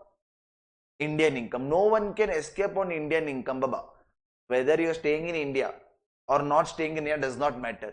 But if there is any income from India, if there is any income from what? India, that will attract what? Tax liability. Simple, people. If resources of India are being used, will Indian government collect? Why am I doing like this? Sorry. Will Indian government collect tax? I don't know. Whenever I talk about tax, I don't know. I do like this. With I means not I. With I means you interpret someone else. I cannot say it on the screen. Now, chalo. Now, this is what we are gonna learn in this entire. This is the summary of this entire chapter, people. So first, what we will learn: who is called as a resident, how to determine. Then who is called as a non-resident, how to determine. What is Indian income, what is foreign income, and then we will do computations. So now real fun is gonna start from this chapter, wherein all the practical questions will start, which we'll have to write down also. 2 days so you did maja, full. Had a popcorn in hand. Next concept, sir. Next concept. But now, mostly after 1.5 hours, one sum to we'll do today and go. Sir, then a person resident in USA having land in India sells it. He should pay tax to both US and India, and the answer is yes. So then he's paying tax twice. No, sir, don't worry. When you come to CA final, there is something called as DTAA, called as Double Taxation Avoidance Agreement. What is it called? Double Taxation Avoidance Agreement, in which if you are liable to pay tax in 2 countries, which can be the case, in that case, the country of which you are a resident, that country will give you the refund of the taxes which you have paid in the other country. But not at inter-level. Inter-level, all those things you don't have. Inter-level, you don't have international taxation. See, in CA final, paper number 4 itself, the name of the paper number 4 is Direct Tax Law and International Taxation. Direct Tax Law and what? International Taxation. But at inter, we don't have all this. So at inter-level, don't even think what will happen if it is taxed in 2 countries. All those we'll see in what? CA final. If you come to CA final, provide conditions applied. Am I clear? Yes. But the thought was very good, Jairam. Yes. Now let us start. Now people, first things first. How many persons are there in Income Tax Act? 7 persons are there in what? Income Tax Act. For every 7 person, there is a separate mechanism to compute residential status. For individual, it's different. For HUF, it's different. For company, it is different. For firm, it is different. So one by one, we'll have to discuss everything. But from our exam point of view, individuals is very important.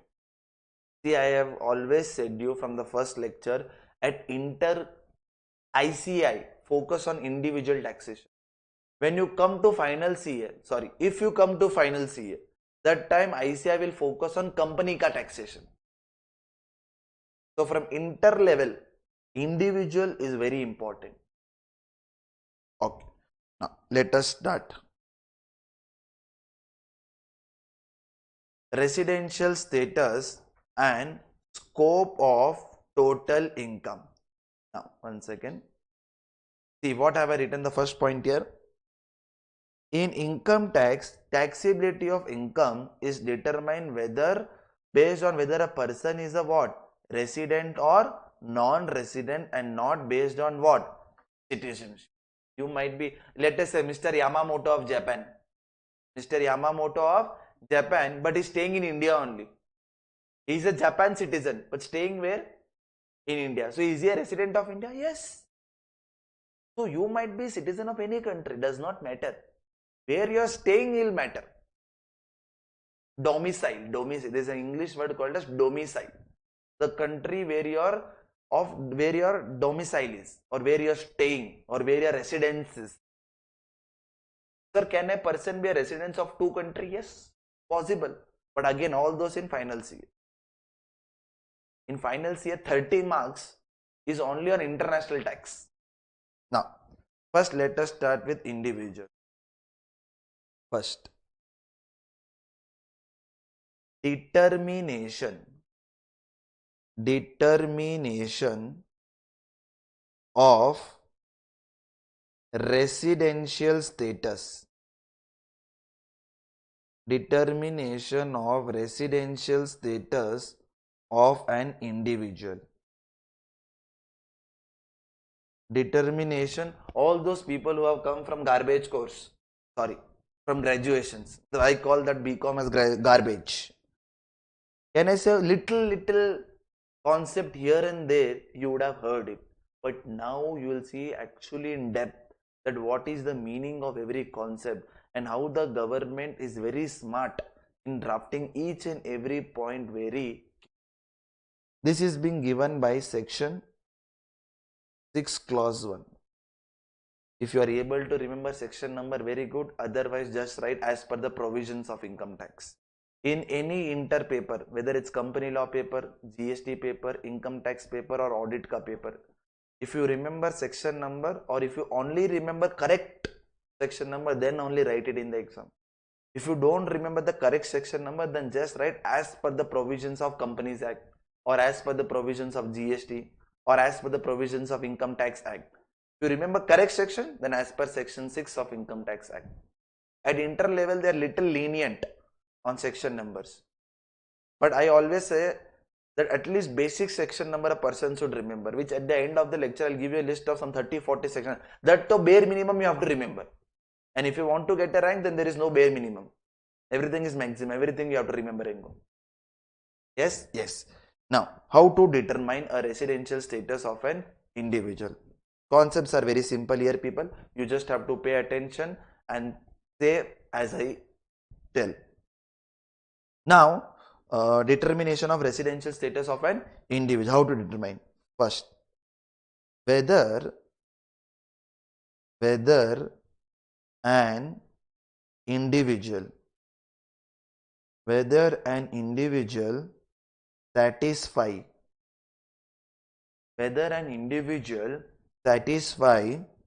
both satisfy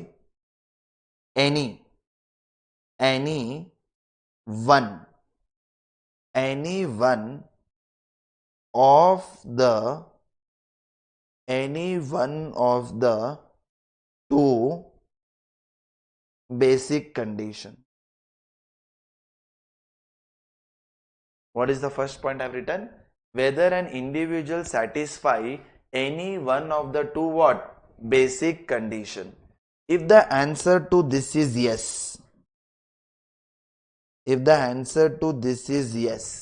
then you are a what of India? Then you are a resident of India. But if the answer to this is no, then you are a what of India? You are a non-resident of India. Now, how many basic conditions are there, people? Can I say there are two basic conditions?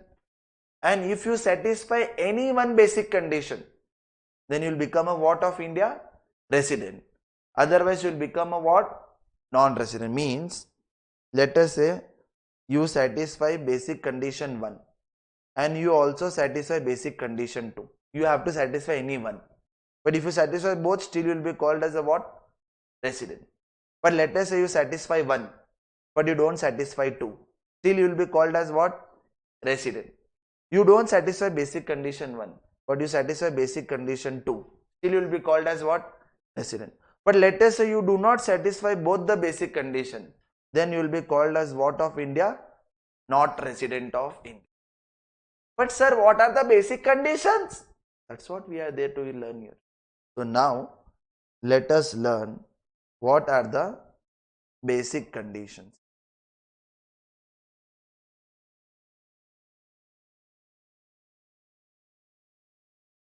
Working note number 1, basic conditions. What are the basic conditions? How many basic conditions are there? 2. Out of that first basic condition, number of days stay in India.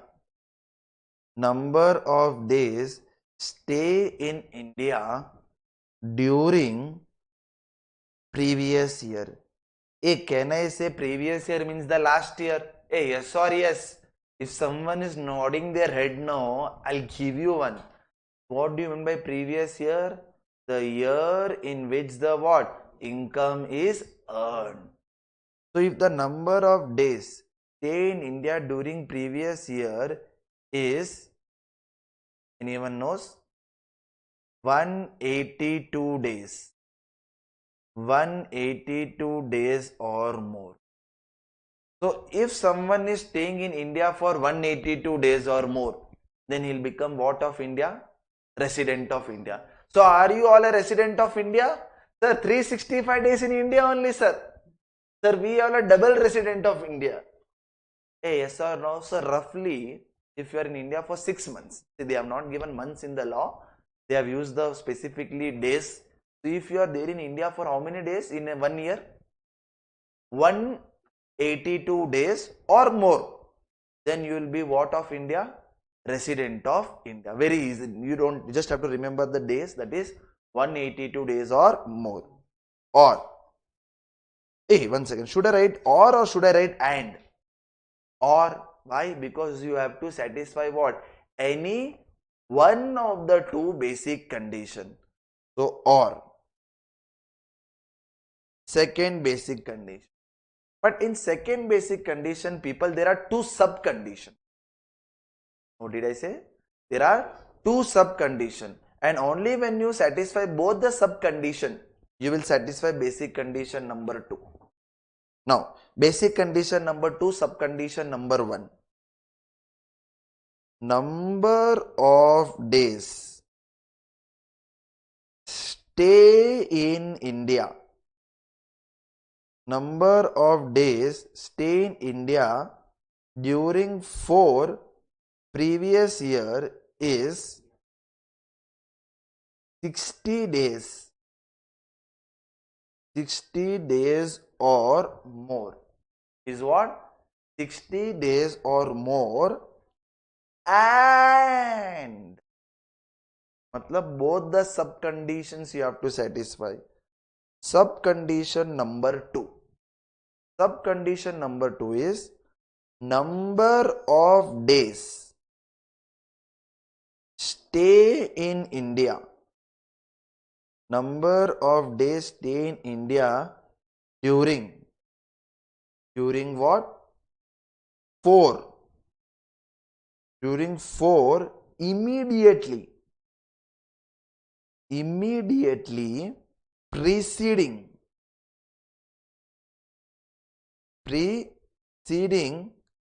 previous years is 365 days or more. We also call this preceding previous year, प्यार से we also call it as PPY. We also call it as what? PPY, preceding previous year. Now let us have some fun, people. Now let us have some discussion. Ready. Yes, sir. The first basic condition though is very easy. What is the first basic condition? Sir, you have to be there in India for how many days? 182 days or more. If you are there in India for 182 days or more, then you are directly a what of India? Resident of India. However, if you don't satisfy basic condition number 1, then directly don't conclude that you are a non-resident. Why? Basic condition number 2 is there. But the catch in basic condition number 2 is that there are 2 sub-conditions. And both the sub-conditions you have to satisfy in order to satisfy basic condition number 2. Now what is sub-condition number 1? That in the previous year, you have to be there in India for what? 60 days or more. And what is the second sub-condition? In the 4 PPY, preceding previous year, you have to be there in India for what? 365 days or more. Now let us first understand what is this preceding previous year. Now for that, I want everyone's answers in the chat box. Which is the previous year applicable for your exam? Which is the previous year applicable for your exam? Yes, the previous year applicable to our exam is previous year 25-26. So if this is the previous year, can you say me what will be the 4 preceding previous year? Can I say previous year 24-25, previous year 23-24, previous year 22-23, previous year 21-22. Hey, am I clear? So for this previous year, these 4 are called as what? 4 preceding previous. So depending upon one previous year, the 4 will keep on changing. So if I say, if previous year is 24-25, then what will be the 4 preceding previous year? Previous year 23-24, previous year 22-23, previous year 21-22, previous year 20-21. So if this is the previous year, if I want to determine the residential status of this year, then this will be the 4 PPY. If I want to determine the residential status of this year, then this will be my 4 PPY. Hello, the bhai. Yeah, I hope you are understanding, Ray. So what is the second condition saying, people? What is the sub condition 1? That in the previous year, you have to be there in India for how many days? 60 days. Means here you have to be there for what? 60 days or what? More. You have to be there for what? 60 days or more, and in the 4 PPY put together. What did I say? In 4 PPY put together, you have to be there for what? 365 days or what? More. Hey, it can be any proportion. It's not necessary that all 4 years same. The first year it can be 0, next year it can be 100, next year it can be 0, then next year it can be 300. Any proportion. Totally 4 years put together, I have to be there in India for what? 365 days or what more. Is this clear to everyone? Can I give you some examples? Will you answer me in the chat box? Yes, sir, we will do it.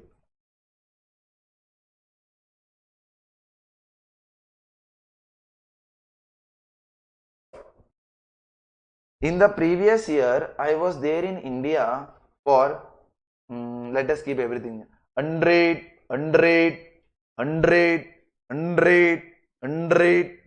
Please determine the residential status of the year 25-26. Am I a resident of India or am I a non-resident of India? I want everyone answers in the chat box. The answer have already started flowing. Resident.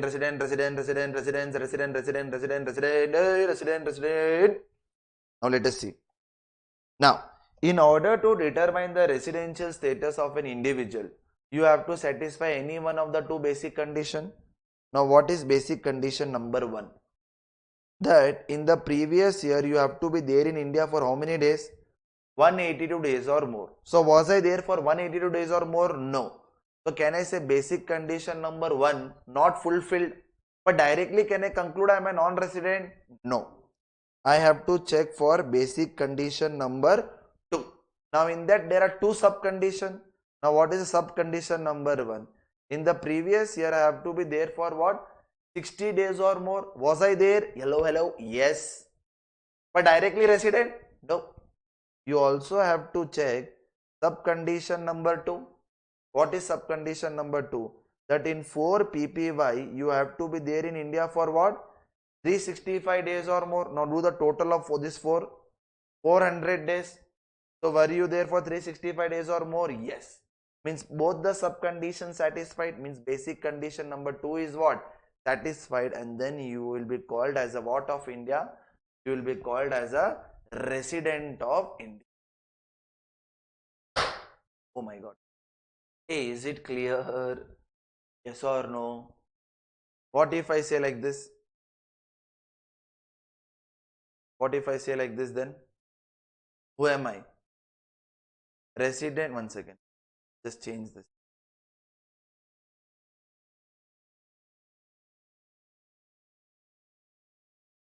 Say me. Who am I? Am I a resident or am I a non-resident? Oh, I'm getting 2 answers now in the chat box. I was expecting. Majority people are saying resident, but there are 3 to 4 people who are also saying non-resident. Just see.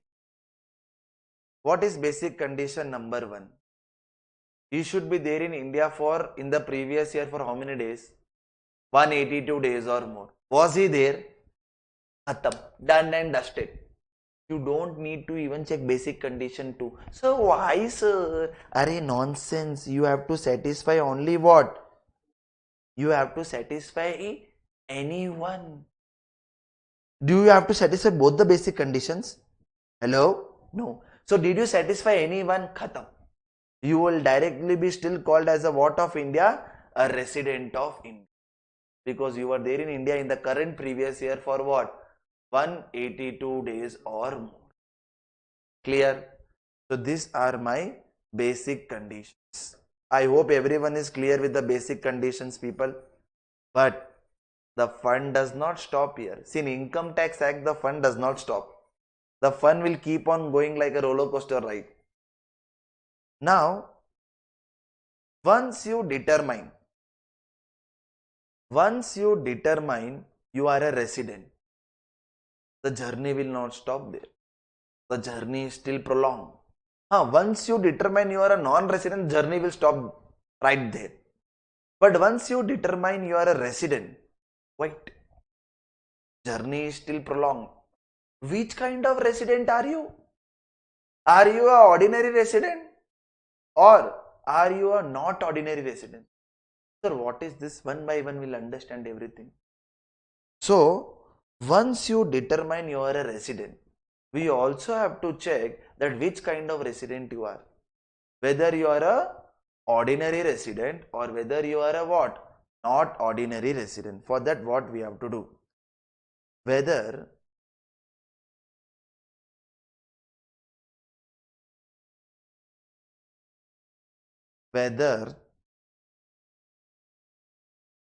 an individual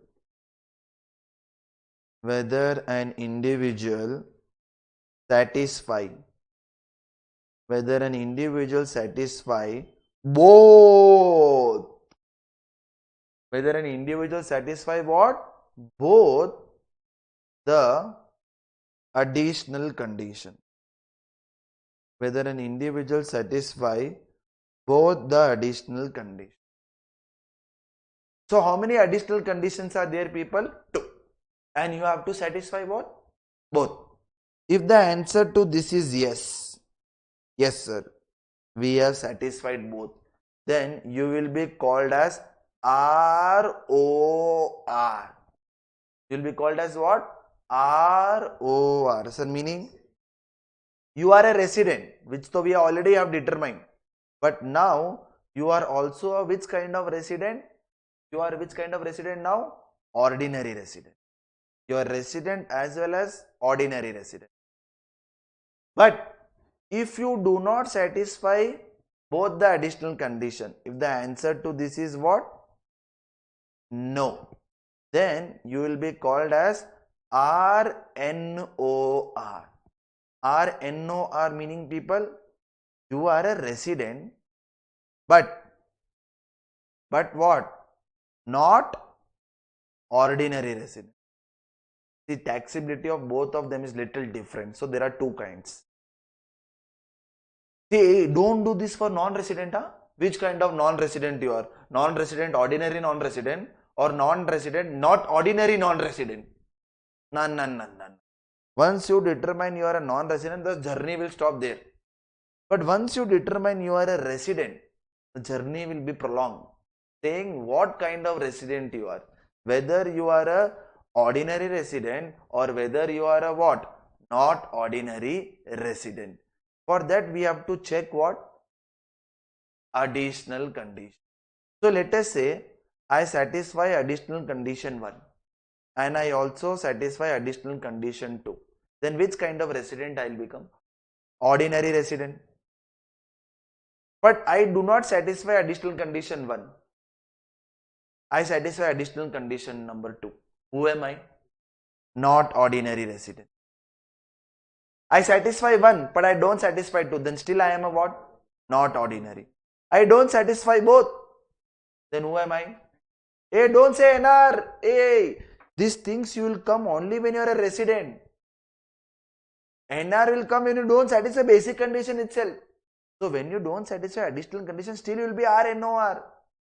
You are a resident, Baba.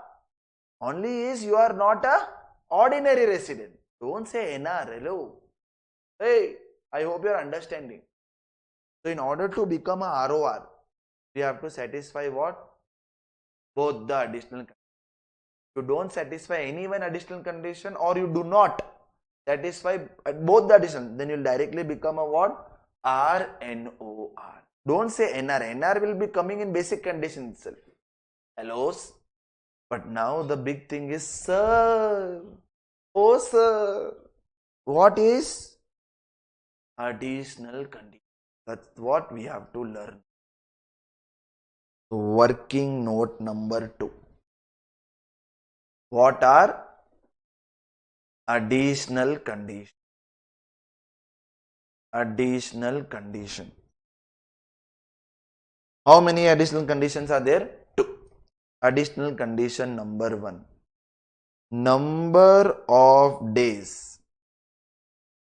Number of days stay in India. Number of days stay in India during 7 PPY. You know what is PPY? Preceding previous years.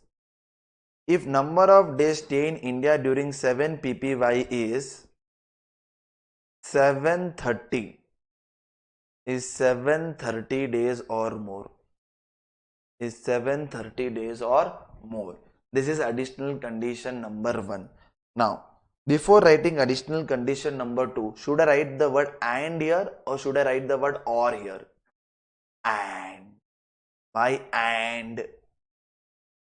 Because both the additional condition we have to satisfy. So, additional condition number 2.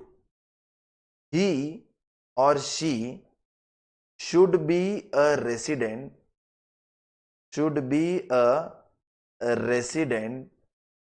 in at least 2 out of 10 preceding previous. Let us understand now both the additional condition one by one. Additional condition 1 is very easy. What is additional condition 1 saying? That number of days stay in India during the last 7 PPY should be what? 730 days or more. Now first let us understand A only, additional condition A. So say me, if previous year is 25-26. Then what will be the 7 preceding previous year, people? Previous year 24, 25, 23, 24, 22, 23, 21, 22, 20, 21, 19, 20, 18, 9. 1, 2, 3, 4, 5. Yes. So now these are called as what? 7 preceding previous year for the previous year 25-26. So if I want to determine the residential status of 25-26, then these are the 7 preceding previous year. Now what is the additional condition number 1 saying, people? That I have to be there in India during the 7 preceding previous year for what? 730 days or what? More. Matlab, all these 7 years put together, I have to be there in India for what? 730 days or what? More. So if in any fraction, in any proportion, 1 year you can be 0 also, 1 year you can be 200 also, 1 year you can be 300 also, but all the 7 years put together, you have to be there in India for what? 730 days or more. So I hope you have understood the additional condition number 1. But additional condition number 2 I forgot. Can someone explain me? Can any one of you, either you can unmute yourself or either you can text in the chat box and say me, what is additional condition number 2 saying? Can someone say me additional condition number 2?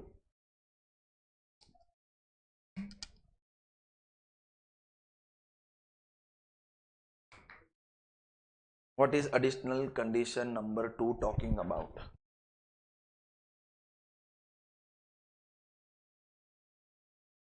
Anyone would like to pitch in? Sir, 182 days or more for 2 years at least, okay, and staying in India for 2 years out of the last 10 years, correct? So mostly people are trying to give me the answers which is approximately the correct answer what you are trying to say.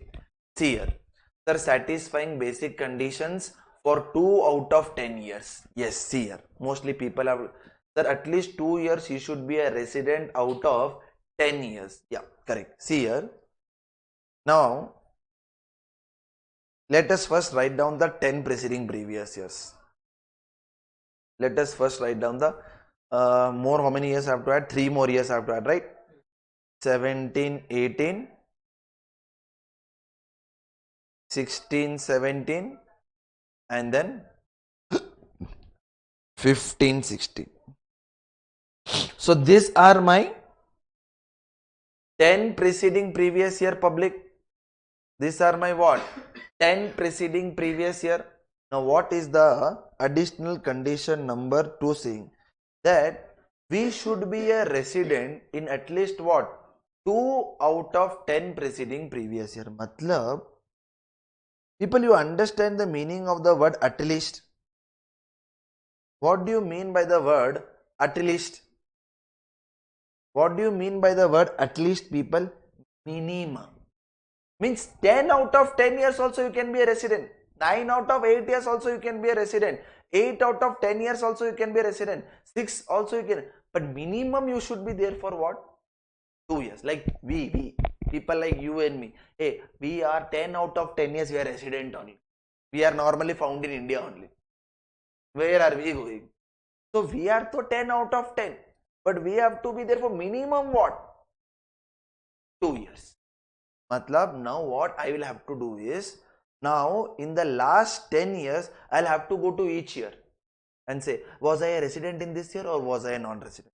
Was I a resident in this year or was I a non-resident? Was I a resident in this year or was I a non-resident? Was I a resident here or like this activity I have to keep on doing till I get residence for at least 2 years.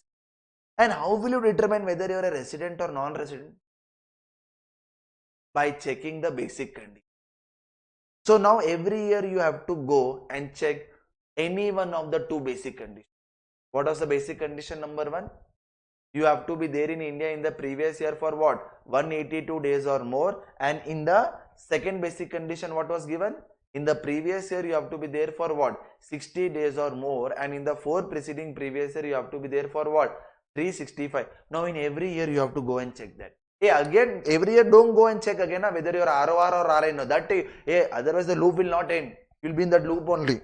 ROR, RNOR. This loop will not get over.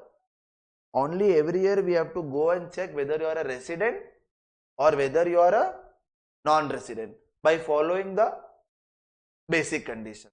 So if you satisfy any one of the two basic conditions, you will become a resident in that year. Am I clear? Like this, we have to satisfy for any 2 years. You can be 10 out of 10 years also, but we want for any 2 years. Am I clear? So now what am I going to give? I am going to give you a question. You have to say me whether in that question, whether the person is a ROR or whether the person is RNOR or whether the person is NR. You have to say. In doubts I'll take in some time, Baba. Aman, the doubt you ask me after some time. First let me clear this concept. So now let us say 100, 100, 100, 100, 100, 100, 100, 100, 100, 100, 100. Please say me. Am I a ROR? Am I a RNOR? Or am I a NR? You have 1 minute of time, everyone. Let us see. Let us see. Let us see. I am getting multiple answers. Wow, wow, wow. अरे थोड़ा धीरे थोड़ा धीरे थोड़ा धीरे. So speed, so speed.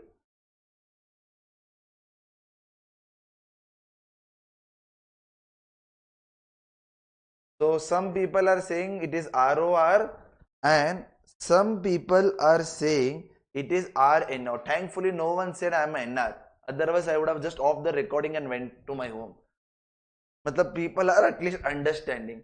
So some people are saying am I ROR and some people are saying I am a RNOR. Now let us see what is the real truth. Again, in order to determine the residential status of a person, you have to satisfy any one of the two basic conditions. Now what is basic condition number 1? In the previous year, I have to be there in India for what? 182 days or more. Was I there? No. So basic condition number 1 satisfied or not satisfied? Not satisfied. Or basic condition number 2. Now in basic condition number 2, there are two sub conditions. What is sub condition number 1? In the previous year, I have to be there in India for what? 60 days or more. Was I there? Yes, I was there for 100 days. So tick mark. Now, second, what is the sub condition number 2? In the 4 PPY, I have to be there in India for what? 365 days or more. How many days was I there? Oh, I was there for what? 400 days. So basic condition sub 2 also satisfied. Means basic condition number 2 satisfied. Means I am what? I am a resident of India. But the journey will not stop here. Once you determine you are a resident, we have to check that which kind of resident we are. Are we a ordinary resident or are we a what? Not ordinary resident. Now, for that we have to check what? Both the additional condition. If I am satisfying both. Now, what is additional condition number 1? In the 7 PPY, I should be there for what? 730 days or more. Now, let us see. How many days was I there? 4, 5, 6, 7. How many days? Oh my God. I was in India only for what? 700 days. That means, am I satisfying additional condition 1? No. No need to even check additional condition 2. Why? Because we have to satisfy both. And if you did not satisfy one itself, directly we can conclude that I am a RNOR. Means I am a resident. But I am not a ordinary resident. Arey, is this clear, Ray, public? So all those who said ROR, they become excited. Directly they gave me that. They did not do the calculation. So don't worry, I'll give one more question. I'll change the figures here. Do it.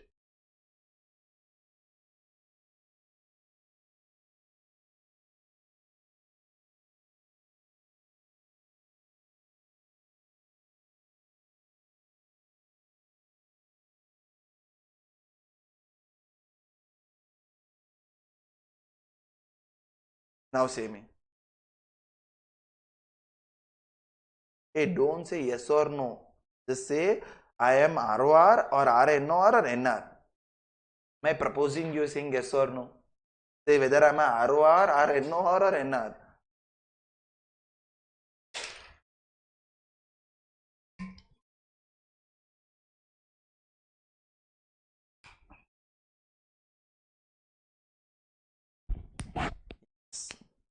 Everyone is being united now. Everyone is saying the answer as what? ROR. Not one person saying something else. Let us see now. Now again, in order to determine the residential status of a person or an individual, you have to satisfy any one of the two basic conditions. Number one, you have to be there in India for 182 days or more. Were you there in India for 182 days or more? No. So basic condition number one not satisfied.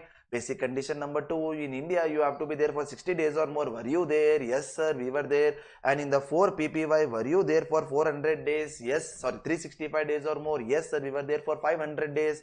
So yes sir, we are satisfying basic condition number 2. And if we are satisfying any one of the two basic conditions, then am I a resident? Yes sir, you are a resident. But once you determine you are a resident, the fun does not stop. We now have to check that which kind of resident we are. For that we have to satisfy both the additional conditions. Now what is additional condition number 1? That in 7 PPY I have to be there in India for what? 730 days or more. Now let us see, was I there? From here till 1, 2, 3, 4, 5, 6, 7. Total karo is to 800 days. So was I there for 730 days or more? Yes. Directly ROR? Directly can I say he is a ROR? What? Yes, no. We have to satisfy both the basic condition. We have to satisfy what? Both the basic condition, sorry, both the additional condition. We have to satisfy what? Both the additional condition. Now what is additional condition number 2? People, what is additional condition number 2? That is 2 out of 10 preceding previous year. 2 out of what? 10 preceding previous year I have to be a what? Resident. Now people, say me, was I a resident in at least 2 years? Say me one thing, if you are little smart, not too much smart, little smart, which is the first year you will see? Which is the first year you will see? I need the answer in the chat box.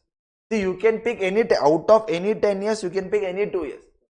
But for easiness or for the readiness, which is the first year you will see? For just for easiness. Some people are saying 22, 23 and some people are saying 24, 25. And the right answer is, see, you can check 24, 25 also. I don't have problem with that. But here to directly I can say 22, 23 directly I can say I am a resident. Why? Why I can say that in the year 22, 23 I was a resident directly? Because in that year I was there for what? 182 days or more by default. Means basic condition number 1 is satisfied by default in that year. So that year I have already become a what? Resident. With naked eye only I can say that I am a resident in that year. But I have to determine that for minimum like this I have to determine for how many years? 2 years. 1 year to I have determined easily. Yes sir, this year you are a what? Resident. Very good. But like this we want for 1 more year. Now let us see for 24, 25. Can you say me people, for 24, 25 I am a resident or I am not a resident? How will you determine? In this year was I there for 182 days? No. But was I there for 60 days? Yes. But now I also have to check the sub condition number 2. So now can you say me what will be the 4 PPY? So now the 4 PPY will start from 23, 24 to 2021. Because now we are not determining for 25, 26. We are determining residential status of which year now? 24, 25. So depending upon the previous year, the 4 PPY will keep on changing. Depending upon the previous year, the 4 PPY will keep on what? Changing. So now how much? 300, 400. Was I there? Yes. So I am a resident of the year 2420. So was I a resident in minimum 2 years? Yes. So directly I'll become a what now? Which kind of resident I'll become? ROR. See, even though you want only for 2 years, let us do some practice. Determine residential status of 2021 also. Hey, what yes or no? Say resident or non-resident. Say me in 2021, was I a resident or was I a non-resident? Everyone answer in the chat box. Was I there for 182 days? Was I there for 60 days? Then last 4 PPY will become what? 19, 20, 18, 19, 17, 18 and 16. Was I there for 365 days? Yes. So this year also I am a resident. Yeah, I told you no people, you can be 10 out of 10 years also. Like people like us, you and me, we are to 10 out of 10 years we are a resident. We are to very resident, ordinary resident. Normally we are found in India only. Clear everyone? I'll give you one more example, try to solve it.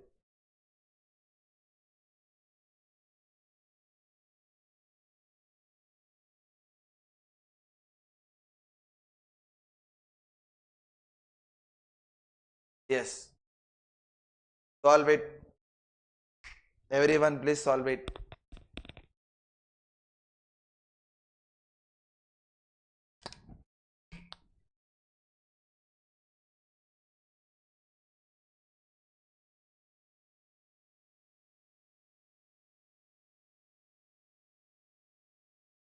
Yes. I've got multiple answers and everyone is just saying one answer. Who am I? Non-resident. Am I a non-resident? Did I satisfy basic condition number 1? Was I there for 182 days? No. Was I even there for 60 days? No, I was there only for 10 days. Only for 10 dina. I was only there for what? Only 10 days. So can I say directly I am a what? Non-resident. I am not satisfying any one of the 2 basic condition itself. No need to even go to what? Additional condition. Clear? So first focus on basic, then go to additional. Directly don't jump on additional. So I hope now the flow chart is very clear in your mind. See, now let us read the notes. What is the note saying? Residential status of an what? Individual.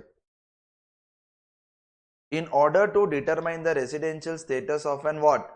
Individual, you have to satisfy any one of the 2 what? Basic condition. If you are satisfying, then you are a what? Resident. Otherwise, you will become a what? Non-resident. But once you determine you are a resident, the fun does not stop here. We have to check further that which kind of resident you are. So for that, we have to satisfy both the additional conditions. And if you are satisfying both the additional condition, then you are a resident as well as a ordinary resident. But if you don't satisfy both, then you are a resident but not a ordinary resident. Sir, what is the purpose of dividing RNOR? And that you will understand mostly on the next lecture. When I do scope of total income JRAM, that time I will say you ROR has to pay tax on all incomes. ROR means people like you and me. Normally we are found in India only. But RNOR are such people, sometimes they stay in India and sometimes they stay abroad also. For those people, some incomes are not taxable in India. And NR means who's normally outside India. So tax benefit you will learn when I do scope of total income, the second half of this chapter. Am I clear? As of now, we'll just calculate it. Now basic condition, everyone please repeat with me. What is basic condition number 1? That number of days stay in India during the previous year should be what? 182 days or more. Second basic condition. Number of days stay in India should be what? 60 days or more. And number of days stay in India in the 4 preceding previous year should be what? 365 days or more. Then what is the additional condition? Number of days stay in India in the 7 preceding previous year should be what? 730 days or more, and he should be a resident in at least 2 out of the last 10 preceding previous. But now in exam what they'll do? No, directly they'll not give you number of days. So easy they'll not give. What they'll do? They'll give you date of arrival. They'll give you date of departure. He had come on India on this date, he left on this date. Then you will have to sit and first calculate number of days. Then only you can do this basic and additional ka dhumta na na. So first you will have to calculate number of days in exam. Directly they will not give you. So for that there is one note being given by the government that whenever we are calculating number of days, we have to follow inclusive approach. A statistics, you know, inclusive approach. Inclusive approach means date of arrival to India and date of departure from India. Date of arrival to India and date of departure from India. Both will be counted as a stay in India. The day you arrive in India, whether you arrive midnight also, or whether you arrive in the morning, or you depart early morning also, or you depart half day you are in India, half day outside, does not matter. The day you arrive in India as well as the day you leave India, both will be counted as a stay in India. Khatam. There is no confusion, because otherwise there would have been a lot of confusion. So some people, sir, we were in India only for 3 hours. Get lost. Full day India, we will count. Do whatever you want. Don't come to our country. Yes or no? That's simple. See here. So what is it saying? Note. Stay in India includes date of arrival as well as what? Date of departure. Now people, here comes the time to do the very first question of our syllabus. First of all, Semi, has everyone got textbook online? Has everyone got the textbooks? Yes. Known. Oh, many people have not got it. Oh my God. So what I will do is, initial, jab tak you don't get textbook, initial 4 chapters I'll put it in the drive.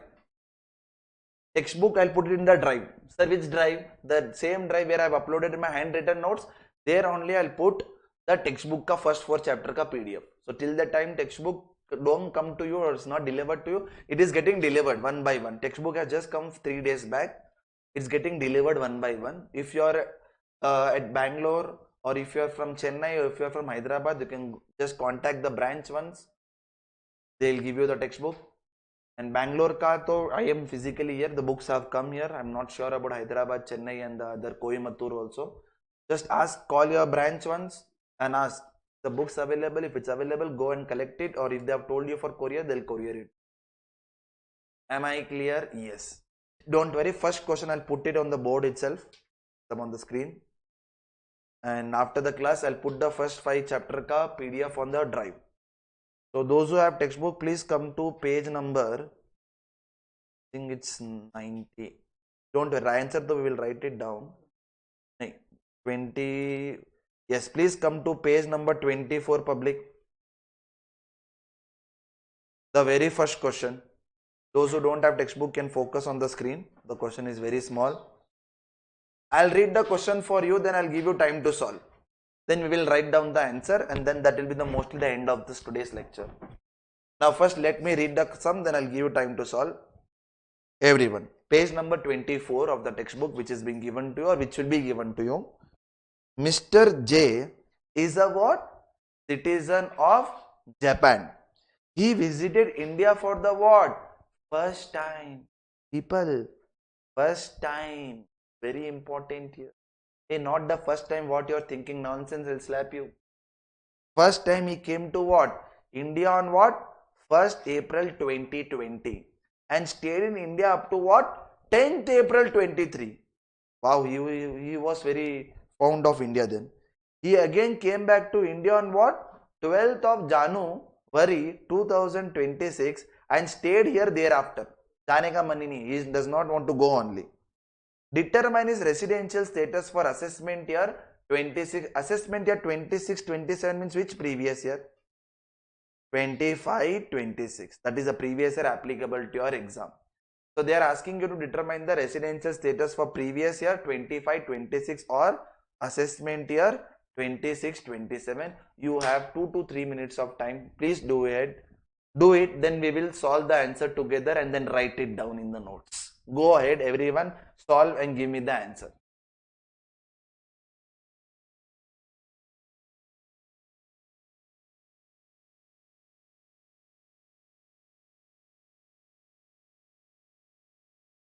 Please take your own time. Just don't give me answer orally. Take a pen, pencil, last 3-4 pages of your notes. You can use it as rough. Do it, scribble something, and then give me the answer. If I'm giving you time to solve, there is something into it. See, if you go wrong in class, it's very good. The same mistake you not commit in exam. So please, every one of you try.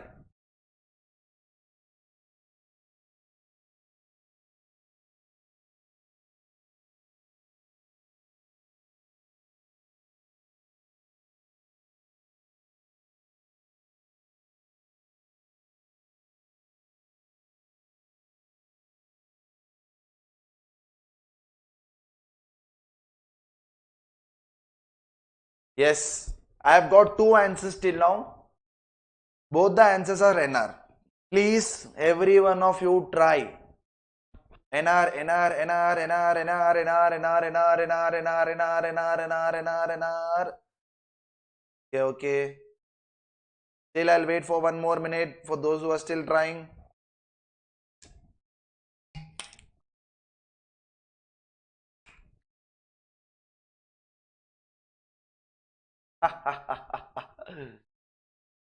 From now onwards, you'll get the real fun of this subject, direct tax. Oh, 1 more answer I've got, RNOR. 1 more answer I've got here is ROR. Wow, I got all the 3 answers possible.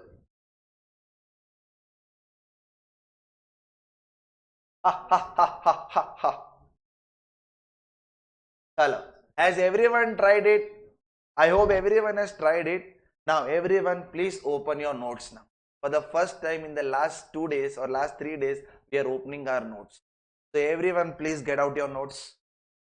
Or you don't go out, get your notes out. Yes. If you are not writing theory, then at least maintain a separate book for writing question answers of the class. And if you are writing theory, then maintain 2 notes. One for theory and one for notes. It will be for your good only. The first answer I'll make you write in detail. The way we have to write the answer in exam. Then from next answer onwards, we'll do shortcut and write. So everyone in your notes, give the heading of the chapter. Income from residential status and scope of total income. What is the heading you will give of the chapter? Residential status and scope of total income is the heading of the chapter. Residential status and scope of total income. After writing the heading, leave a line and then write. Now copy from the screen. Question number 1. Question number 1, page number 24. Question number 1, page number 24. Now what is the question asking from you? We have to determine the residential status. That itself will be the heading of the answer. Here, write down computation or write determination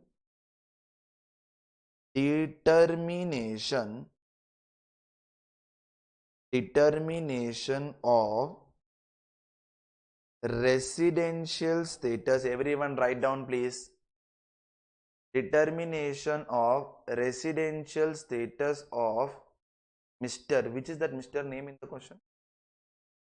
Mr. J. Mr. J for previous year 25-26 or assessment year 26-27. Only PY and AY short forms are allowed in exam. Other than that, no short form is allowed in exam. Only PY and AY. Previous year and assessment year. Now, how to write the answer in exam? Here.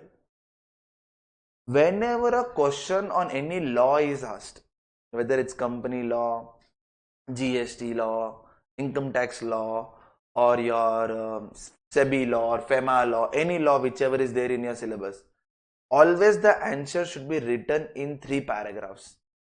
If it is a theory answer, like first you have to say what is the law talking.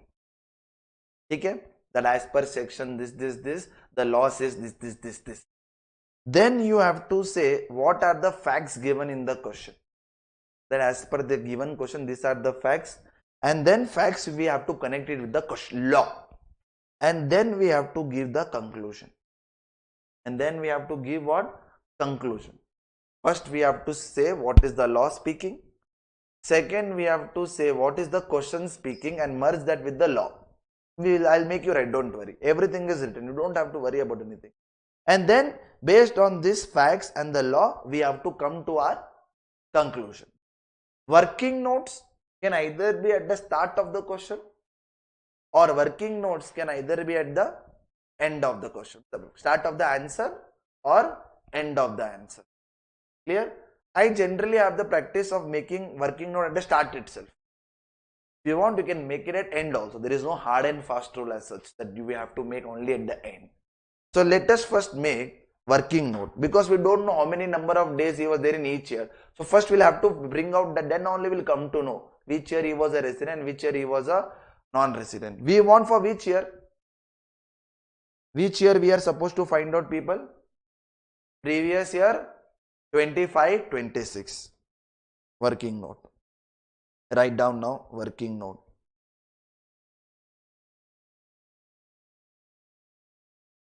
First column will be for previous year.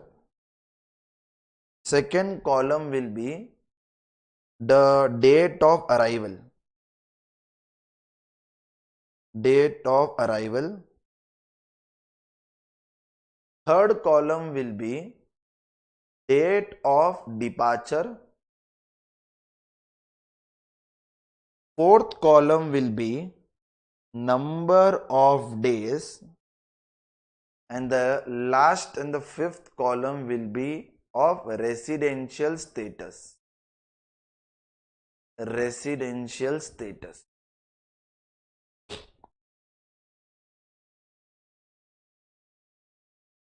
Yes? Now, first let us start with the current year only. That is, which is that current year? 25-26. I'll just write down in the bracket for our easiness. This is the current previous year, because this is the previous year for which we are determining the what? Residential status. Now in the current year, when did he come to India? In the current year, when did he come to India? 12th of January. 12th of January 2026. And stayed here thereafter ka matlab, meaning? Stayed here thereafter ka meaning? Means till year end he was in India only. So when will this year get over? 31st March 2026. So can you say me how many number of days is there here? See, you also have to count 12th January also. So means till 11th January he was not there in India.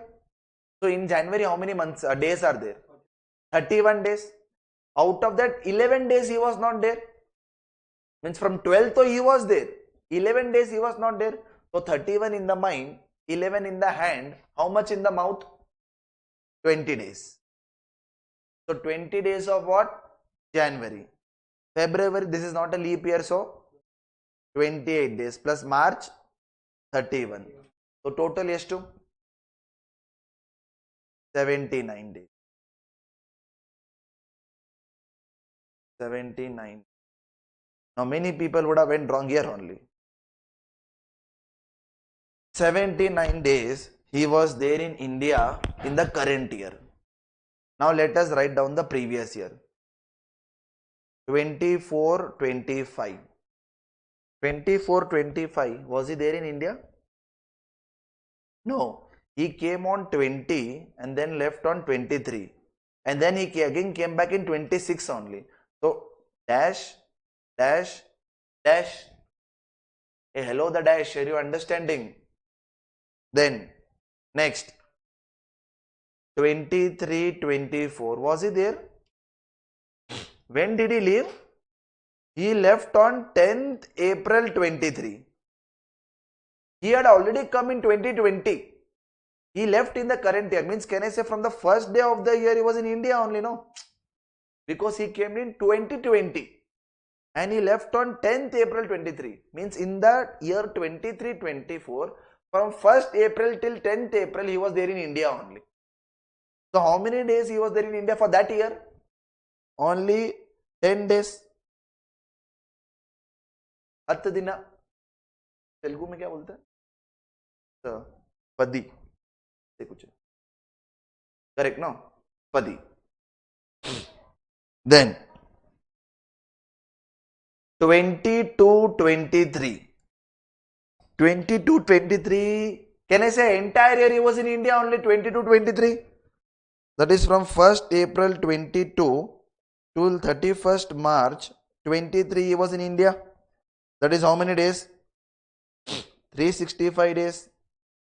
Hey, hello. Yes or yes? Yes. Then what? Then 21-22. Can I say from 1st April 21 till 31st March 22? That is how many days? Again 365 days. Then 2021. 2021. 1st April 2020 till 31st March 21. That is again how many days? 365 days. February 20 is a leap year. That will come in 1920. So we are talking about 2021. And again 24-25 was a leap year. But in that year he was not there in India only. So some people might be thinking, sir, leap year lille. What about before 2021? He was never in India. Because he had come to India for the what? Very first time.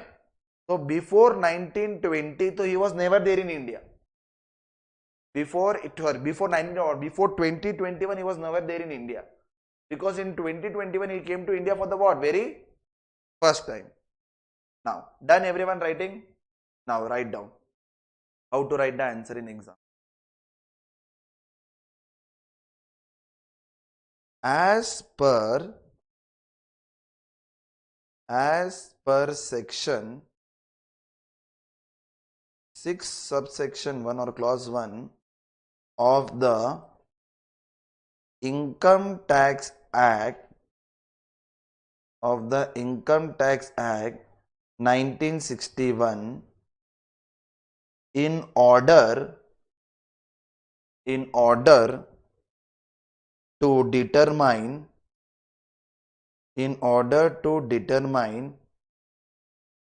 residential status of an individual, it has to satisfy any one of the two basic condition as follows. Now write down both the basic condition. What is basic condition number 1? Number of days stay in India. Number of days stay in India during previous year is 182 days or more. Then or, what is the second basic condition? In that there are two. A, number of days stay in what? India during first previous year wala. during previous year is what? 60 days or more, and B, number of days stay in India during what? 4 PPY is what? 365 days or more. This is the law which we have written. We have written the law. Now we have to write the facts and merge the facts with the law. Based on that, we will give a conclusion. So this is the first para, we have written the law. If you remember section, very good. Otherwise, just write as per the provisions of Income Tax Act. Now, yes. No, that you will come to know only once you get to know is a resident or non-resident. Let us say you get to know is a non-resident, then. So that also will write down. But once we get to know whether he is a resident or non-resident. Is it everyone clear? Then I can scroll the screen. Can I scroll the screen, people? Okay. I assume your silence to be yes, people. Then, अरे ये क्या हो गया?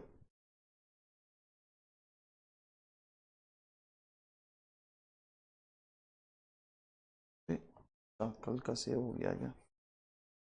1 second. Now write down. Now as per the facts given in the question. Don't, 1 second, I'll write down.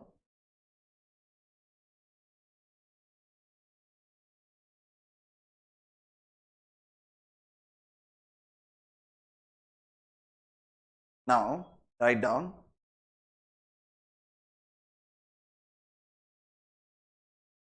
As per data given in the question, comma, Mr. J stayed in India during previous year 25-26 for how many days did he stay? In 25-26, how many days did he stay? For 79 days, which is, can I say, which is 60 days or more? Which is 60 days or more, and in 4 PPY. That is, which are the 4 PPY? 24-25, 23-24, 22-23 and 21-22. His stay was for, now can you do the total of all the 4 years and say me? Are you sure?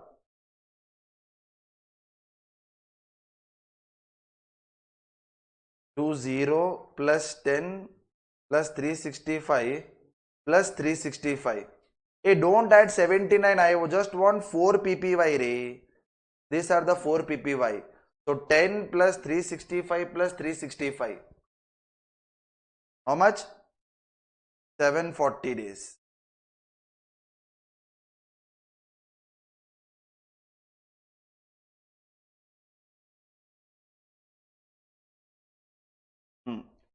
His stay was for what? How many days, people? How many days? 740 days. Which is what? Which is 365 days or more. Correct? No. So this is the facts which we have merged with the law. So now give the conclusion. Therefore, Mr. J has satisfied what? Basic condition number 2 and accordingly he is a what of India? And accordingly he is a resident of India. But can I say once we determine he is a resident, will the fun stop? No, the fun will not stop here. Now we have to determine whether he is a ordinary resident or whether he is a not ordinary resident. Further, comma, in order to determine whether he is a ordinary resident,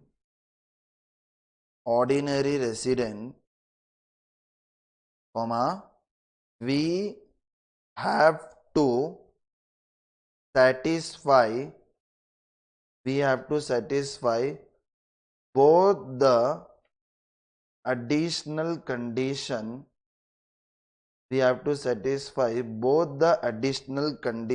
as follows. Now write down both the additional condition.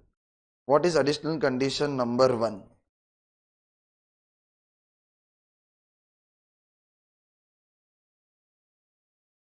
What is additional condition number 1?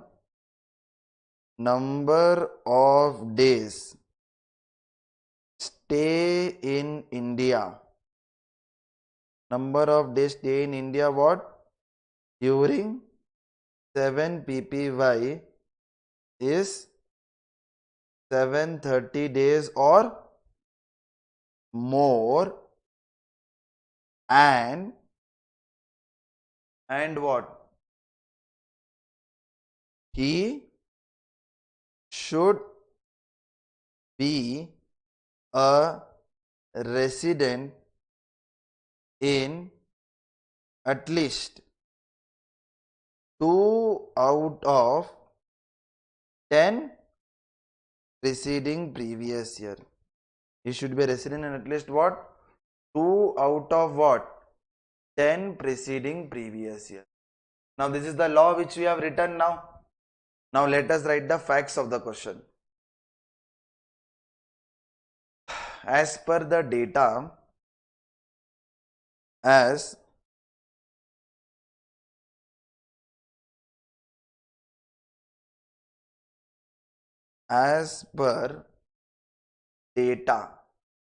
as per data given in question, Mr. J's stay in 7 ppy is, now do the total of 7 ppy. Everyone do the total of 7 ppy. 0 plus 10 plus 365 plus 365 plus 365. How much? Because before 2021 it was 0 only. So all 0, 0, 0. How much? 1105 is 1105 days, which is what? Which is 730 days or more, and what?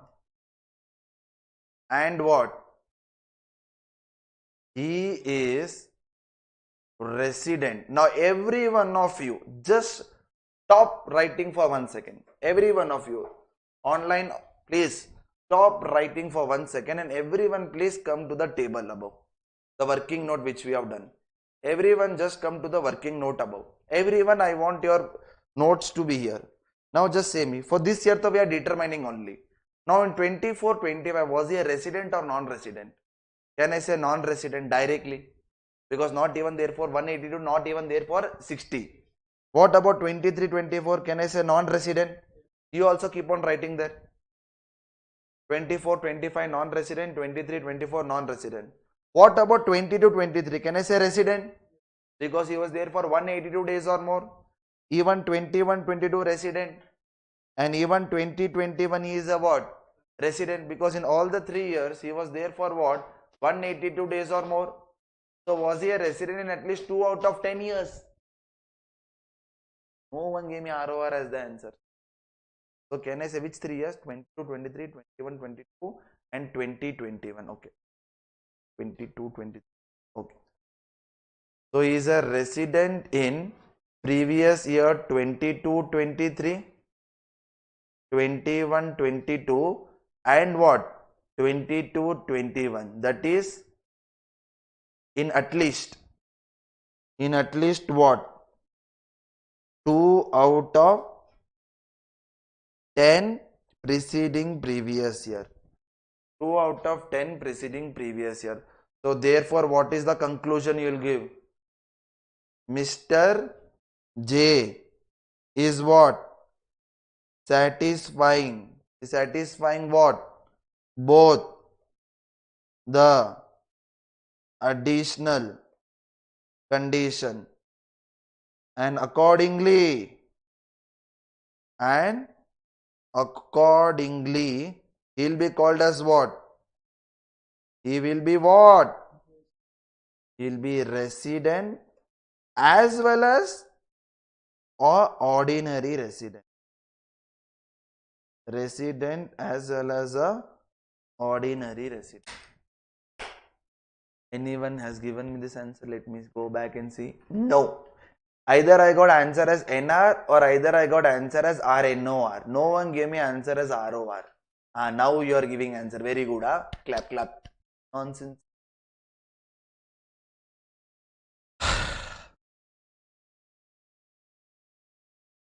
So this is how we have to write an answer in exam. Provision of the law, facts given in the question and then conclusion. Okay? Okay. So we have already surpassed the time, people. Please copy down this and then we shall meet in the next lecture. You cannot?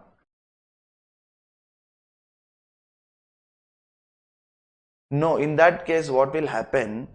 The examiner who is correcting your paper will not be able to understand. If you keep different para and write, no, he will say, okay, this is the law, this is the facts and this is according to the conclusion. See, ultimately examiner does not know how much smart we are. He will say only the paper. It's always better to give him in a presentable format. Yes. Anyone else? Any other doubt? Everyone done copying?